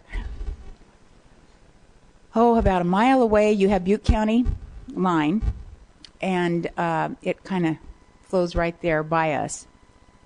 And then you go further up the road to LaPorte, and then you're in Placer? No, Plumas County. Okay, so we're kind of all connected up there, but I align myself with Yuba Sutter and Butte, because where we live, you can take the turnoff and go 20 minutes down to Orville, or you can go straight down into Marysville, and that's 35 minutes. So we're kind of right there where we can go either way. So I see us, Commissioner Blanco, being tied with either one of those areas, and we're very connected school-wise with Yuba Sutter, because our children go to school at the high school. They have the bus service that comes up and picks them up and goes on down. So we're very much tied to Yuba Sutter. It goes all the way up to goes clear up to LaPorte. where it then becomes Plumas. There's kids coming down to where we live. We have a school, Yuba Feather, that is in Challenge, which is right there by Brownsville. It's a little tiny town. I mean, we have 150 students in the school, so it's real small. But they come down to that elementary school, K to 5. Then those children are then bused down when they're in 6th grade to Loma Rica, which is Foothill Middle School. And there's some charter schools and whatnot in the area too, and some homeschooling. But for the most part, the students are taken down to Foothill. Then they're transported from Foothill on down to Marysville High School. So you see, we are very much a part of the Yuba Sutter area. All of our kids were very involved in sports. And of course, we have our sports biggest games are with Yuba City. And, you know, who's going to win that game. And a lot of our kids, my daughter was a lifeguard all through high school, and she worked in Yuba City where the swimming pool is, Gaucher Park, and it used to be out on Gray Avenue. So they worked in Yuba City. So, I mean, for anybody to say that we're not connected at the hip is just ludicrous. There you go. Thank you. Please come up, sir. One of the other questions that comes to my mind is it would seem, playing a defensive game, saying, please don't separate us. But I haven't heard any arguments as to why it's a great idea to separate us off toward the east. Did the commissioners receive some kind of proposal that this would, alter some inequity or something? If in absence of that, I would simply say that unless there's a very strong and compelling argument coming forth from the east, that really we're really enjoying the afternoon together. So I would add this, though. One of the things about Yuba County is that, speaking directly to the issue of foothills, Yuba County foothills are not the same as Grass Valley, Nevada City. They're just not the same altitude, timberland, circuitous roads, and also, if we had a, do we have the map from of that Lafayette? Somebody can help me. We're all. Can we help you by posting on screen the map as well, There. Mrs. Spaulding? Yes. Should we post on our screen the map? If you have this, Yuba County, California. But all I want to mention is that these dark areas are mountains. And there's a reason people go downhill. Mike. Oh, sorry. If you look, these darker areas are cavernous, mountainous areas. So when you look at a topographic map, you understand something you don't understand there. And also, demographically, the average age of downtown Yuba Sutter is maybe 30 to 31 or 35, something like that. Your demographics show that. But in the zip codes up in the foothills, it goes up to 49, 51, something like that. So your populous demographic in the foothills is one of the reasons it's sparse, and it's an older population, a little more education, a little more home ownership, residents. So to say that there's something up in the foothills that needs to be connected farther east really means going down to the flatland and then back up the hills.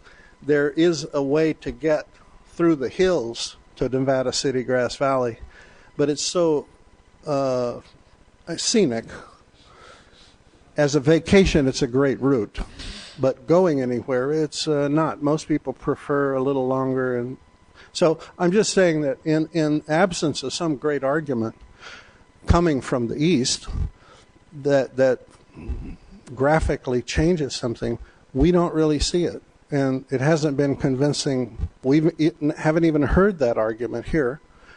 It seemed it would have surfaced at some level of social club, political club, county agency or something. But we really don't hear that. Chair? Is that helpful Commissioner to Dye, please? addressing? I'd be happy to. No, it didn't. We have not received anything. In fact, it came up from people in the audience today. That's what we seem to start with. Somebody positing that as some idea. But I do have another question, which is right now Sutter County and Yuba are in two different assembly districts. Any reactions to that?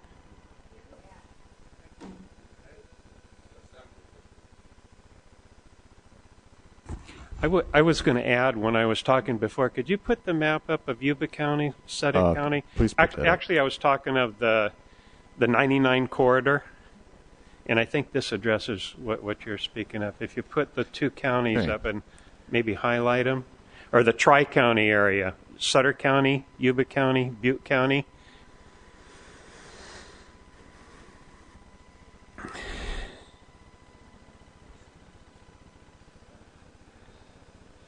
Okay, and then if you add, as I inferred before, Colusa County and Glenn County,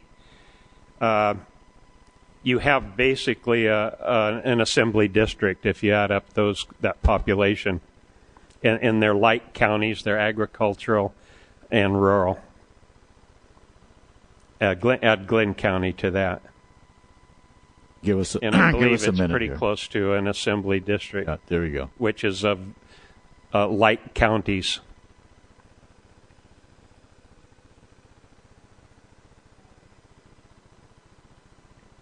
Thank you. Okay. Does someone else want? Did that answer? Okay. Thank you. Does someone else want to address that question from Commissioner Blanco? Commissioner Blanco, any other questions? Commissioner Dye.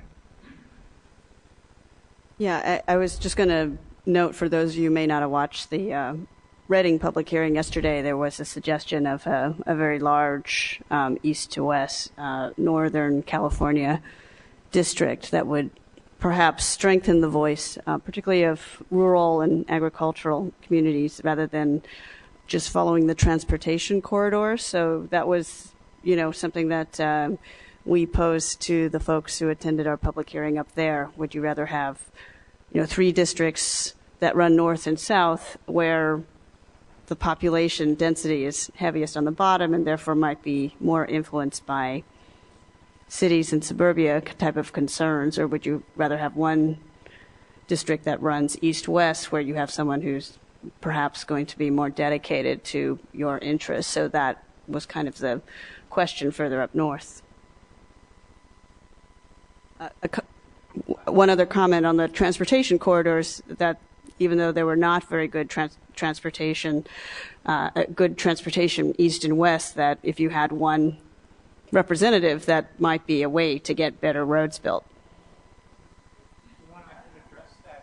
Please come up, sir. So, again, I'm Paul Myers from Olivehurst. One issue that comes up is when we deal with our state Senate seats, we're talking about north and south. That one stretches way too far north. Right. Maybe that can go that way or something, or compress it to the east. Because just the logistics for the state senator, just to represent them and the campaign and everything, it's really a problem. So there's an example where, Del Norte, there's a couple counties up there that can actually make it difficult for our state senator. Going back to her comment about the Yuba and Sutter, they're split. They're 2 different assembly districts. And that's one reason why I personally would lobby for the connection, was that there will have one assembly. And the state Senate already is in Sutter. So then now we've got basically overlapping districts, Assembly and State Senate, and maybe a little less up there in the Mount Shasta. Anyway, that's it. I hope that helps. Commissioner Warrior. That I had it on. One of the things that I would strongly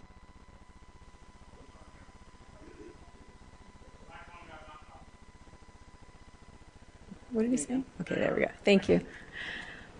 One of the things that I would suggest to the public, both here at the hearing and those who are listening or watching online, is to probably try to listen to or read the transcripts of the hearings that are close to you. For example, the hearing we had yesterday, because I think once the commission actually starts drawing maps, it's not just a little piece here and a little piece there. It's obviously all going to fit together in some way. And so what happens a few miles away is going to have some impact.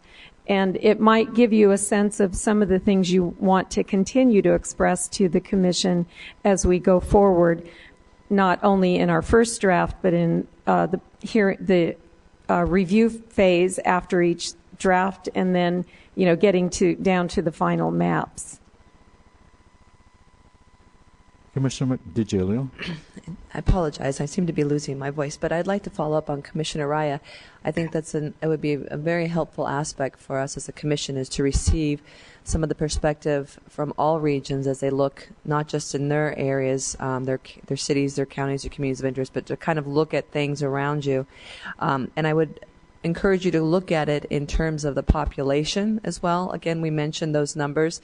I feel like today I've heard a lot of wonderful testimony about Sutter, Yuba, Butte, even some of the areas of Colusa and Glen, and some issues that maybe happen in the east.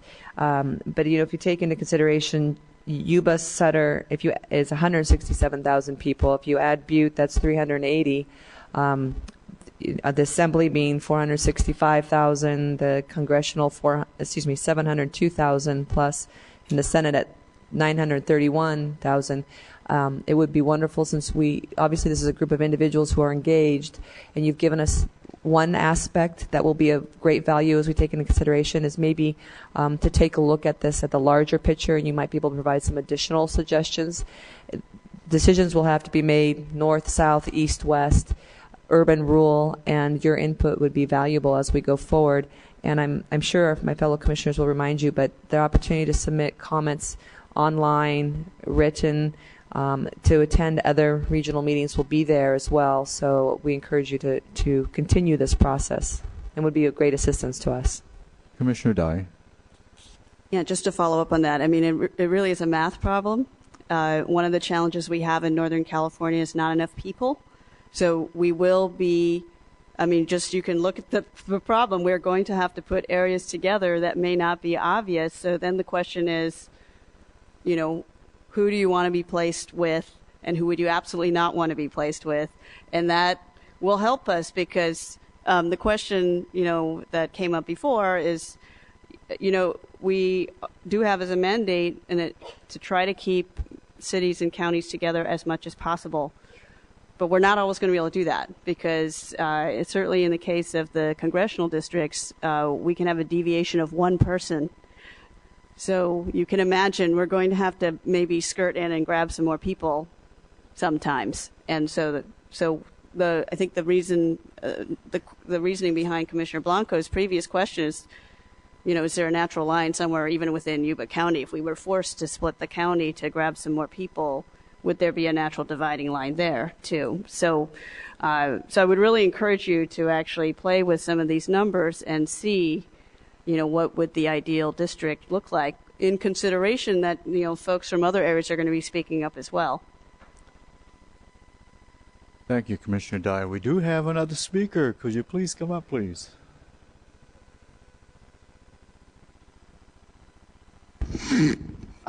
In the interest of full disclosure, this next speaker is my longtime business partner and co-owner of the Avid Reader. Right. Thank you. So I'm Alzada Knickerbocker. I'm a resident of Davis, so dipping back down into another county. I've been there over 30 years. I'm a small business owner. I own a bookstore there, and my customers are residents from Davis, so I feel I know that town pretty well. First, as a resident of California, an American, and a voter, I just want to say I'm extremely grateful for this process and for you who take seriously the responsibility for its honest, thorough, and open implementation. I firmly believe in the system of government we set up in this country over 200 years ago with the radical assumption that we, the people, can rule ourselves through our representative institutions at the local, state, and national level. A lot has happened since then. Today, it isn't the individual voter who's represented here in Sacramento and there in Washington, but special interests, the lobbyists, and those politically powerful of whatever political persuasion. Thank goodness for all of us in this state. Prop 11 and 20 affirmed that this had to change. Second, in this context, I have a recommendation for redrawing the lines where I live to put power and representation back in the control of the individual voter by more accurately representing the communities of interest in my area. Ms. Knickerbocker, did I say that right? That's right. Could you give our mappers a moment to pull up the... I beg your pardon? Could you give our mappers a moment to pull up that area? Davis, in Yolo County, next to Sacramento. All right. Are we there? Okay. Go ahead. Okay. In geographical specifics, this means taking the town I've resided in over 3 decades, Davis, and placing it in a district with like voters. Davis is a college, a university town. It's in a county, Yolo, that is primarily agricultural. Its natural affiliations are more with Sacramento than other Yolo County farming communities like Woodland, Winters, and Esparto, among others. Many of its residents are employed by the university or by the state and share the outlook of those in our capital.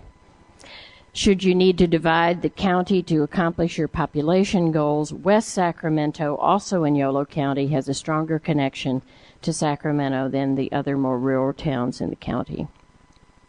So in sum, I suggest realigning Davis and West Sacramento with the city of Sacramento and maintaining the current geographical and voting alliances of the other agricultural towns in Yolo County.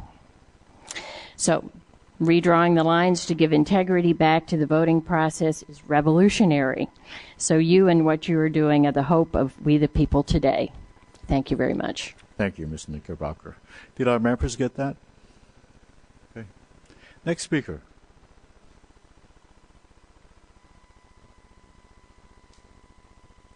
Hello, my name is Donna Johnston. I am the Clerk Recorder and Registrar of Voters of Sutter County. It's a pleasure to speak with you today.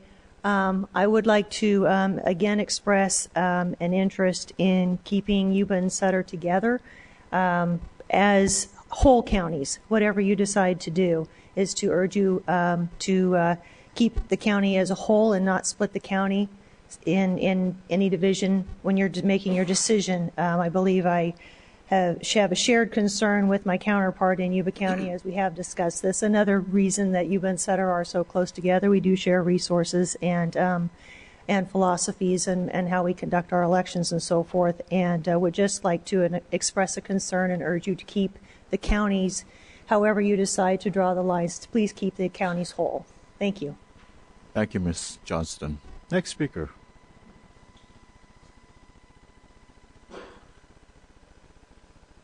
Hello, Commissioners. David Salaberry from Berkeley. This is just a process issue. I know that the staff is working very, very hard to get transcripts of all of these hearings posted and also the videos posted, but there is a significant delay. I'm not sure where it is as far as the video goes, but it seems to be about at least a week or maybe even longer than that. And therefore, people who have not captured the live streaming, it's not possible to find out what's going on. as well, the actual written transcripts. I'm not sure where we are in terms of what we have posted right now, on the website, but it would certainly help to have the written transcripts available much more quickly, and not just as PDF files, but if it were possible to post them as Word files or whatever, so that they would be searchable without having to go into the thing and hack it and to pull it apart, so you can actually find out what people said in a written form. Thank you very much.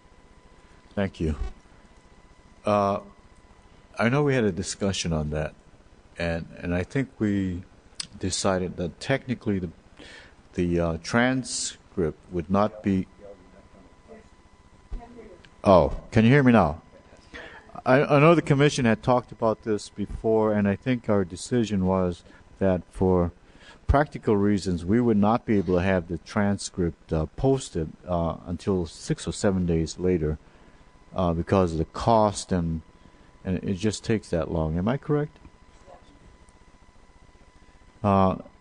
Obviously, if we can get it out today, we would do that, but it's just a matter of logistics. Does that make sense? It was a real cost issue. It was way more expensive to do it the next day. But we're trying very hard to get it out online as soon as possible. Okay. Next speaker. Anyone else? We're going into a second round. Love to hear from you.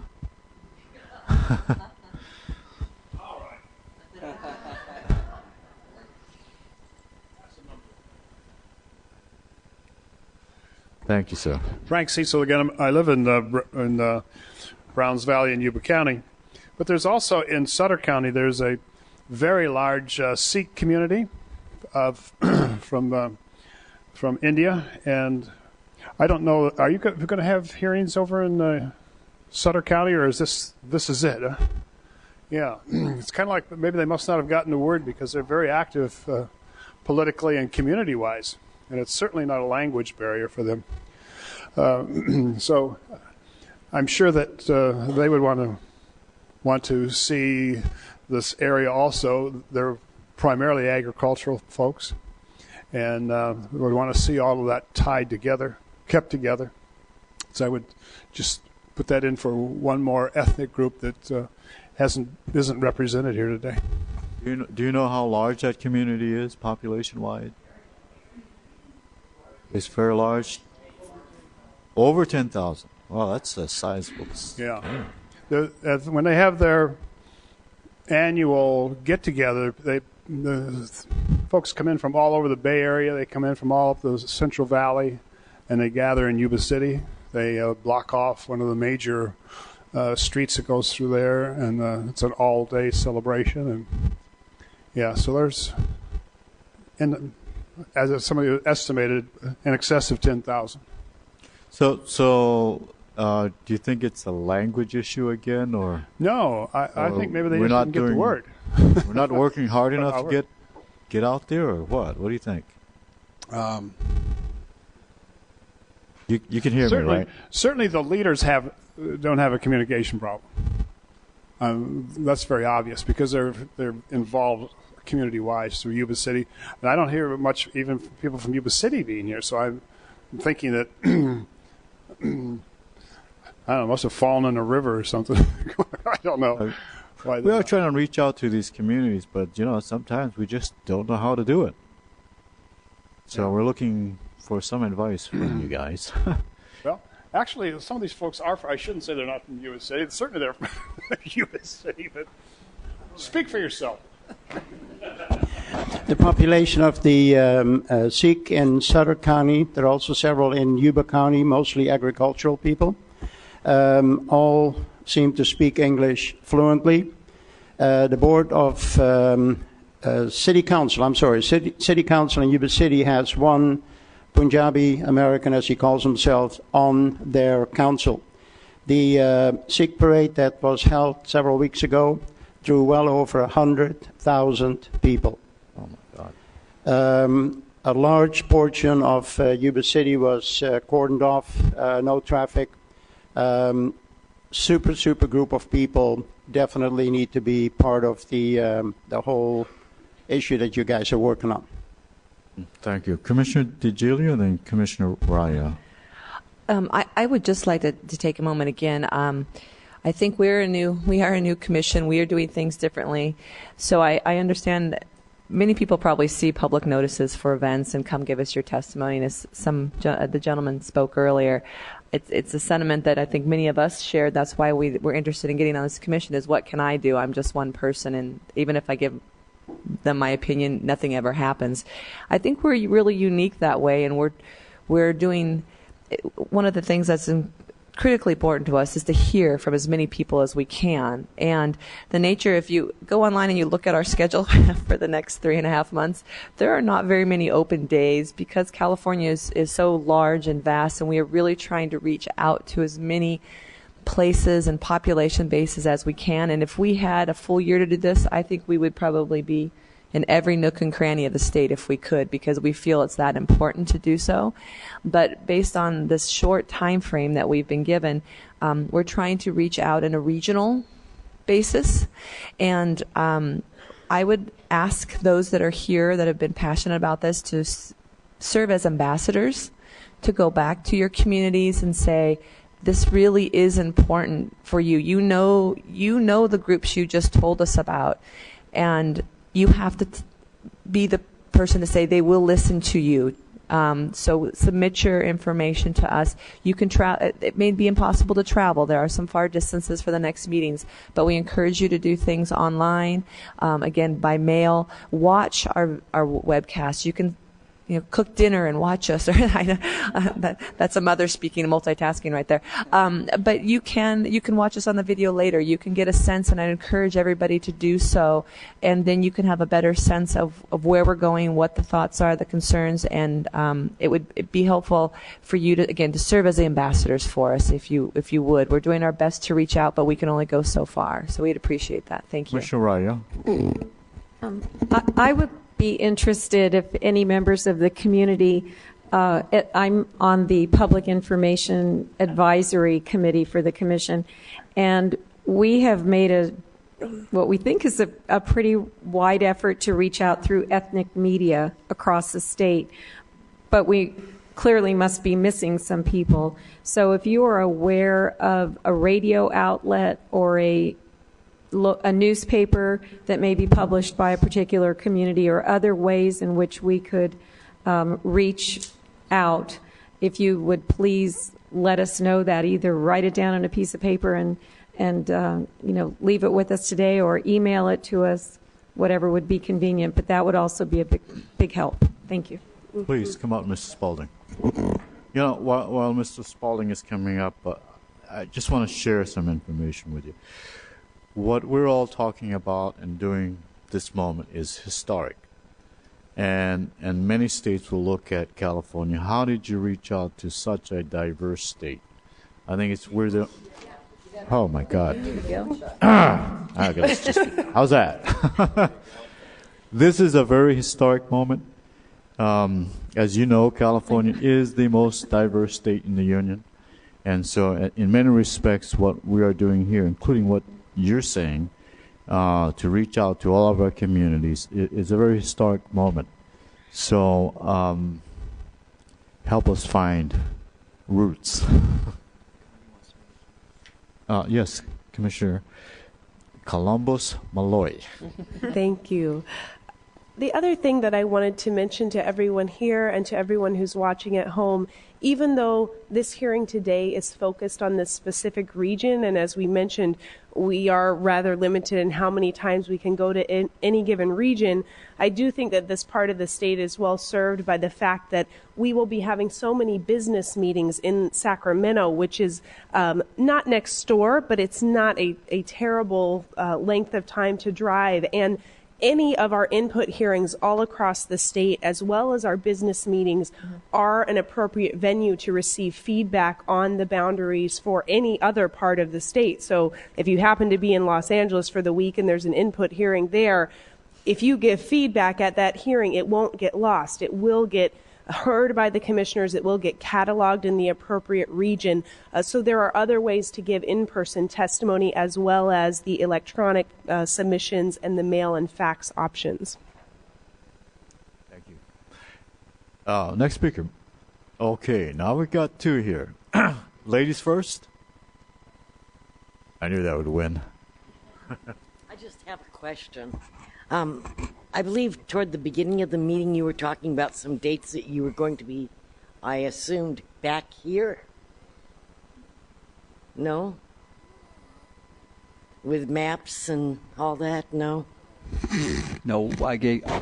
Am I on? I gave the schedule for the whole summer. We won't be back in Marysville. You will not be back here ever? No. Oh, okay. We have meetings throughout the state in the other 8 regions of the state. We have, I don't know, I think our total number of meetings, 63 or 67, something like that. We So have the some to closest- be determined meetings that are dates that are blocked out, but locations not selected for July, so depending upon where we think we need them at the time. But the schedule will be is that we will do all these input meetings. Then we'll come up with a draft map on about June 10th. We'll take that back, and you'll have a chance to see that. It'll be online, and and you can comment on that. And we'll go back and take those comments and draw maps again for the whole state, and we'll take those back to the public and ask for comments. And then we'll come up about July 26th. There are centers throughout the state. There's the closest one here in Sacramento that lets you do just exactly what we're doing here, and it's staffed. The one in Sacramento happens to be in the public library at 9th and I Streets. And as I said, it's staffed with people who can help you do it, and you can play with the software and come up with your own maps.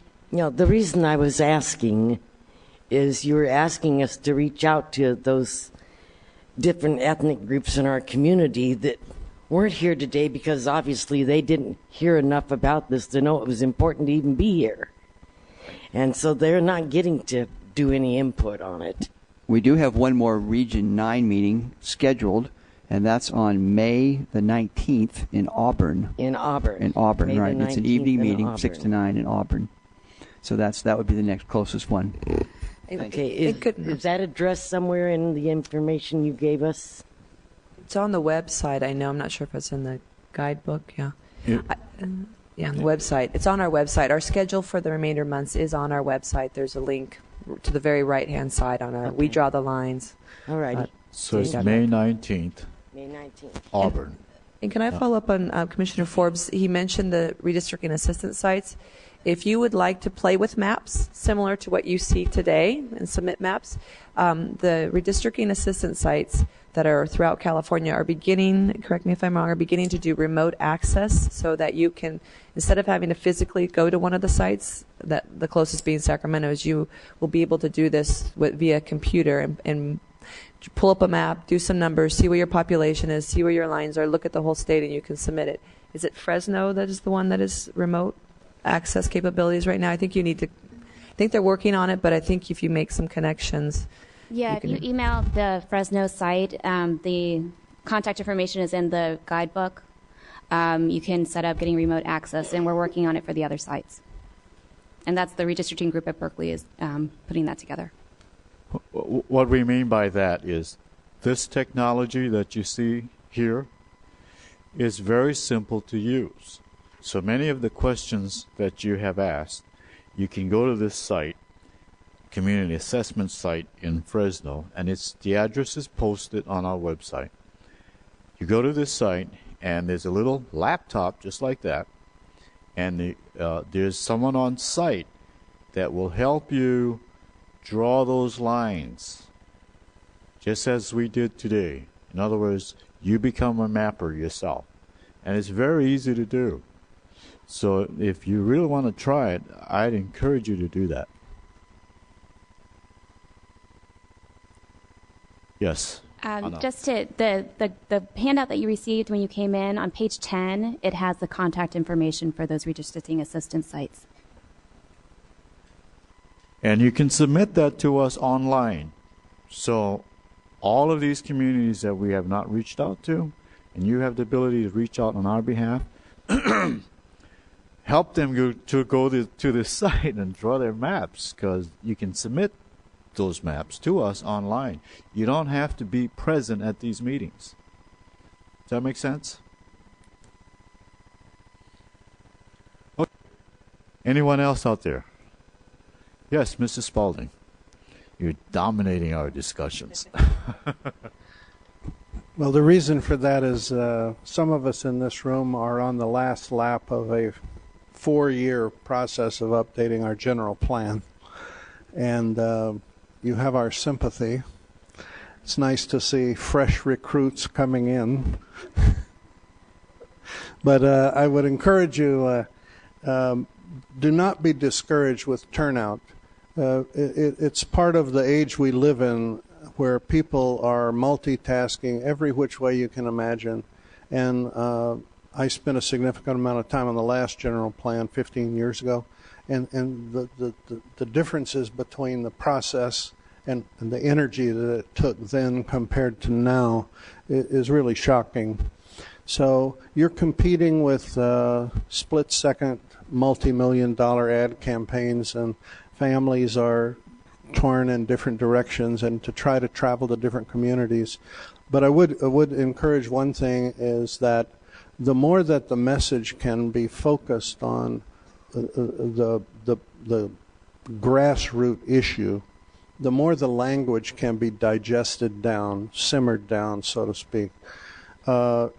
We put out, at the significant cost, I would imagine, 30,000 brochures this same size, but it was full color and glossy all the way through. And ostensibly it was to introduce the idea to all the people, come downtown and participate. But 90% of the people thought it meant, oh, they finally finished it. So, 28 people show up. So I encourage you to do that. And also on your bio material, there are Republicans, there are Democrats, and there are decline to state. I would suggest sharing pizzas with people. You can have half mushroom if you like, but share some pizza together. And what separates us is generally more rhetorical or pie in the sky on both ends. And we're fighting for the middle. Thank you. Thank you, Mr. Spalding. Okay, I think we are reaching the end. I don't see any more hands going up. I don't see eyes looking at us, and I want to speak. So I'd like to wrap it up, and I want to thank you so much for coming and sharing this Sunday with us. Yes, Commissioner Raya? I just had one comment because, the commissioners look at ourselves and feel that we're trying to be representative of and reach out to the diversity that is California.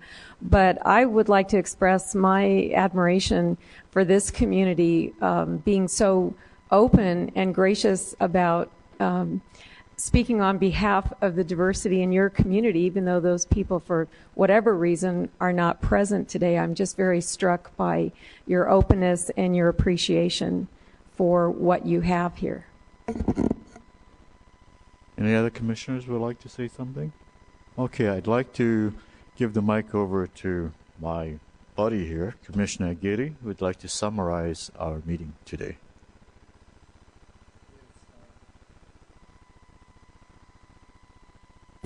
Yes, thank you very much.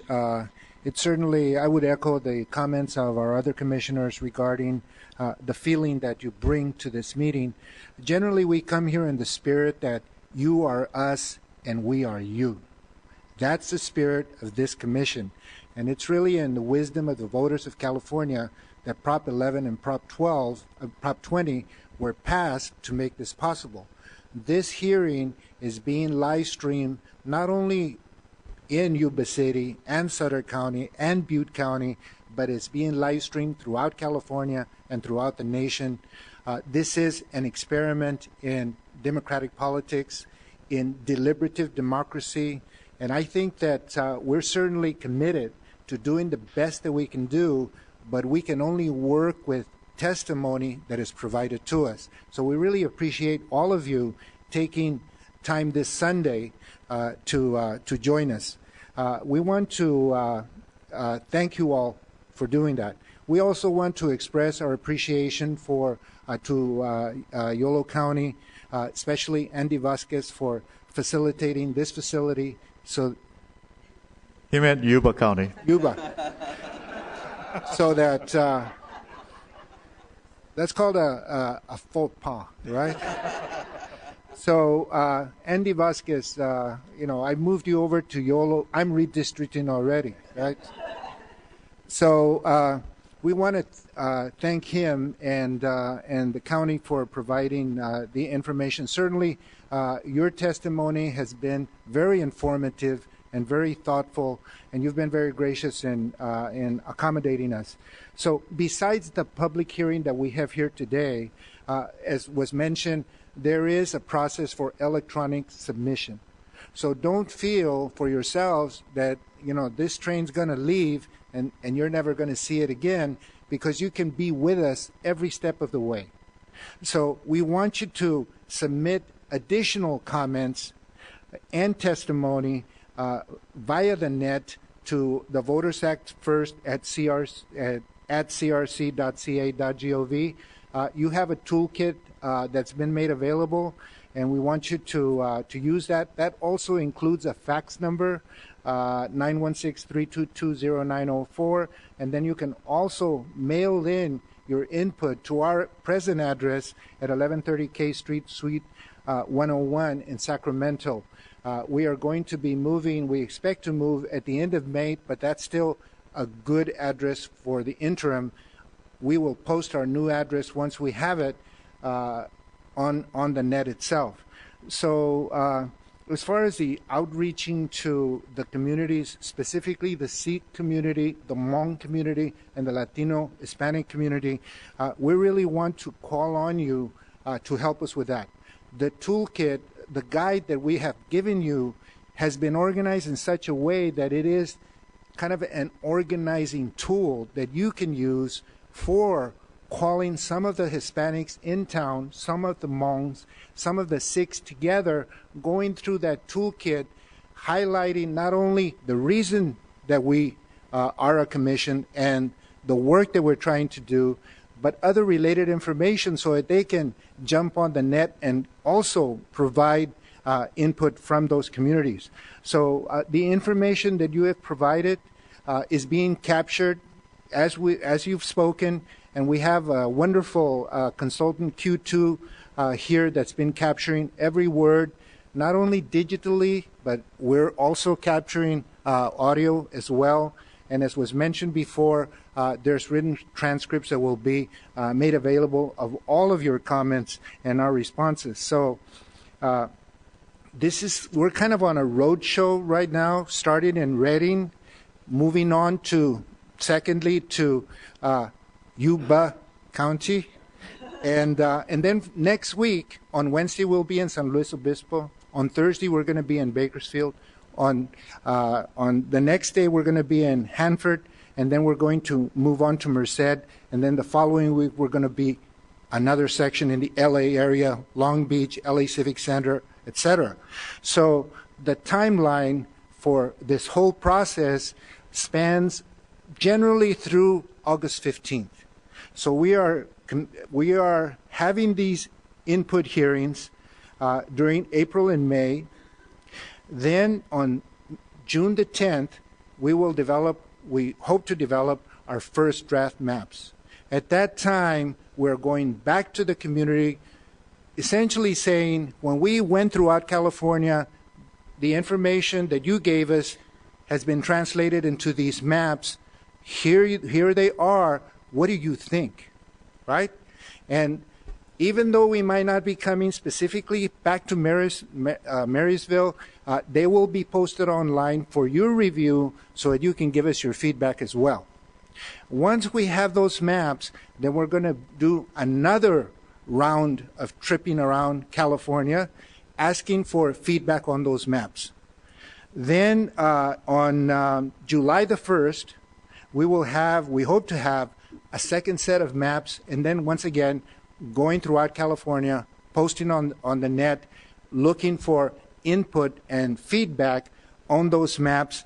And then along about June the 26th, we will have developed the final set of maps, and then we'll post those for final comments in July. Yes. So, and all of that to occur for ultimately finalizing the process kind of around August 15th, when we have to provide the certified maps to the Secretary of State. So our mission then, as I hope you see, is that we will conduct a public, transparent, deliberative process that engages citizens such as yourself who provide and express your thoughts and desires regarding political districts that are fair and just and that will ultimately strengthen your voice in state and federal government. That is the mission that we are hoping to implement, and with your help, we're going to get it done. I'm kind of a collector of quotations, and I took away a quotation yesterday out of Reading. Essentially, a gentleman came up and said, life ain't fair, just draw squares, right? So I walked away with that, and as I mentioned to them, when I think of Reading, that quotation is going to come up again.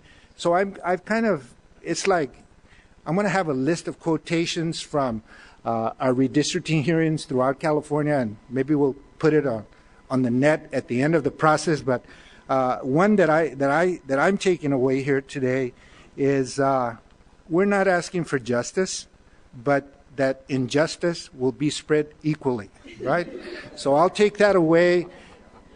Actually, we're in the process of trying to do this as fair and as just as we possibly can. The more information that we have from you, California, then the better that we'll reach that objective. So let me just kind of finish by thanking the staff, especially Q2 and our audio AGP video, and also our commission staff, our executive director and assistants, and certainly Janice and our public information officer, and all of the staff that really, kind of help put this together so that we can go out and meet with all of California. But just to finish up, I would like to offer a final opportunity for some of the commissioners that might want to further make some comments about, this meeting that we've had with you. We'll start with over on our right. So if you have any further comments, Jeannie, go for it. Yeah, I think Commissioner Rye already said her piece. I also really enjoyed hearing from you. This is a part of the state that I've driven by before and never stopped, so I'm glad that we had some time to spend together today. And just want to reiterate what the other commissioners have mentioned here, that we understand that public hearings are not for everyone.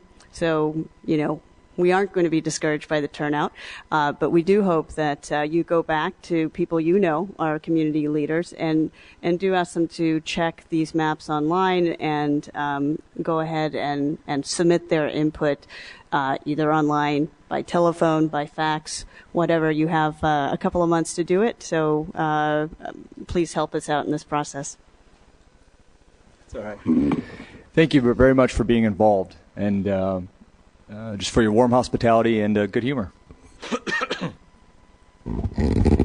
I personally appreciated so much rich detail about, for example, how the school districts are laid out, how the watershed is connected, how the transportation patterns have evolved. As a planner, that really helps me to put the rather dry census data that we have to work with more in a local context. And so I thank you very much for the thoughtfulness that went into that testimony.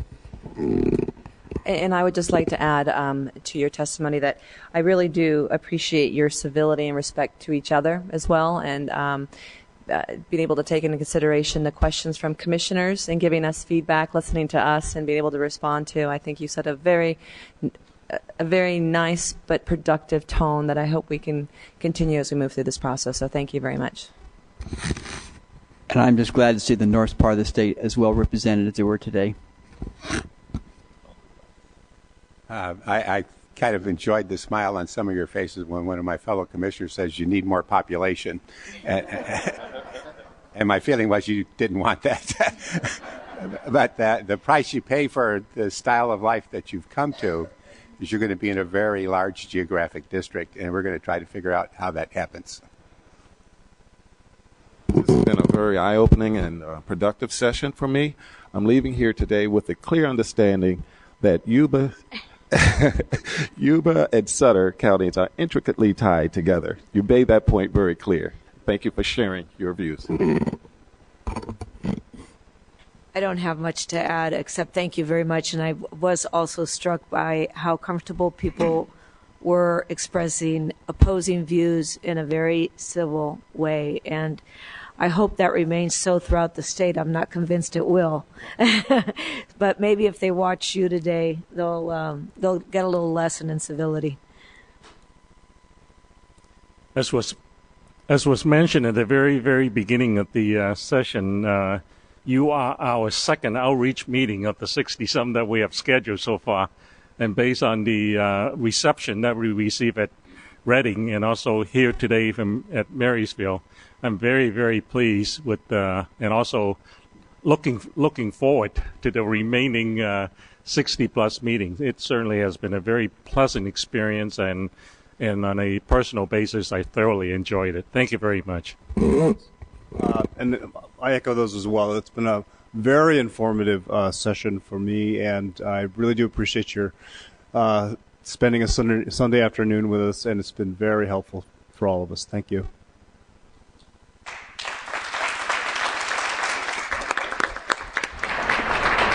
Oh, please, come on up.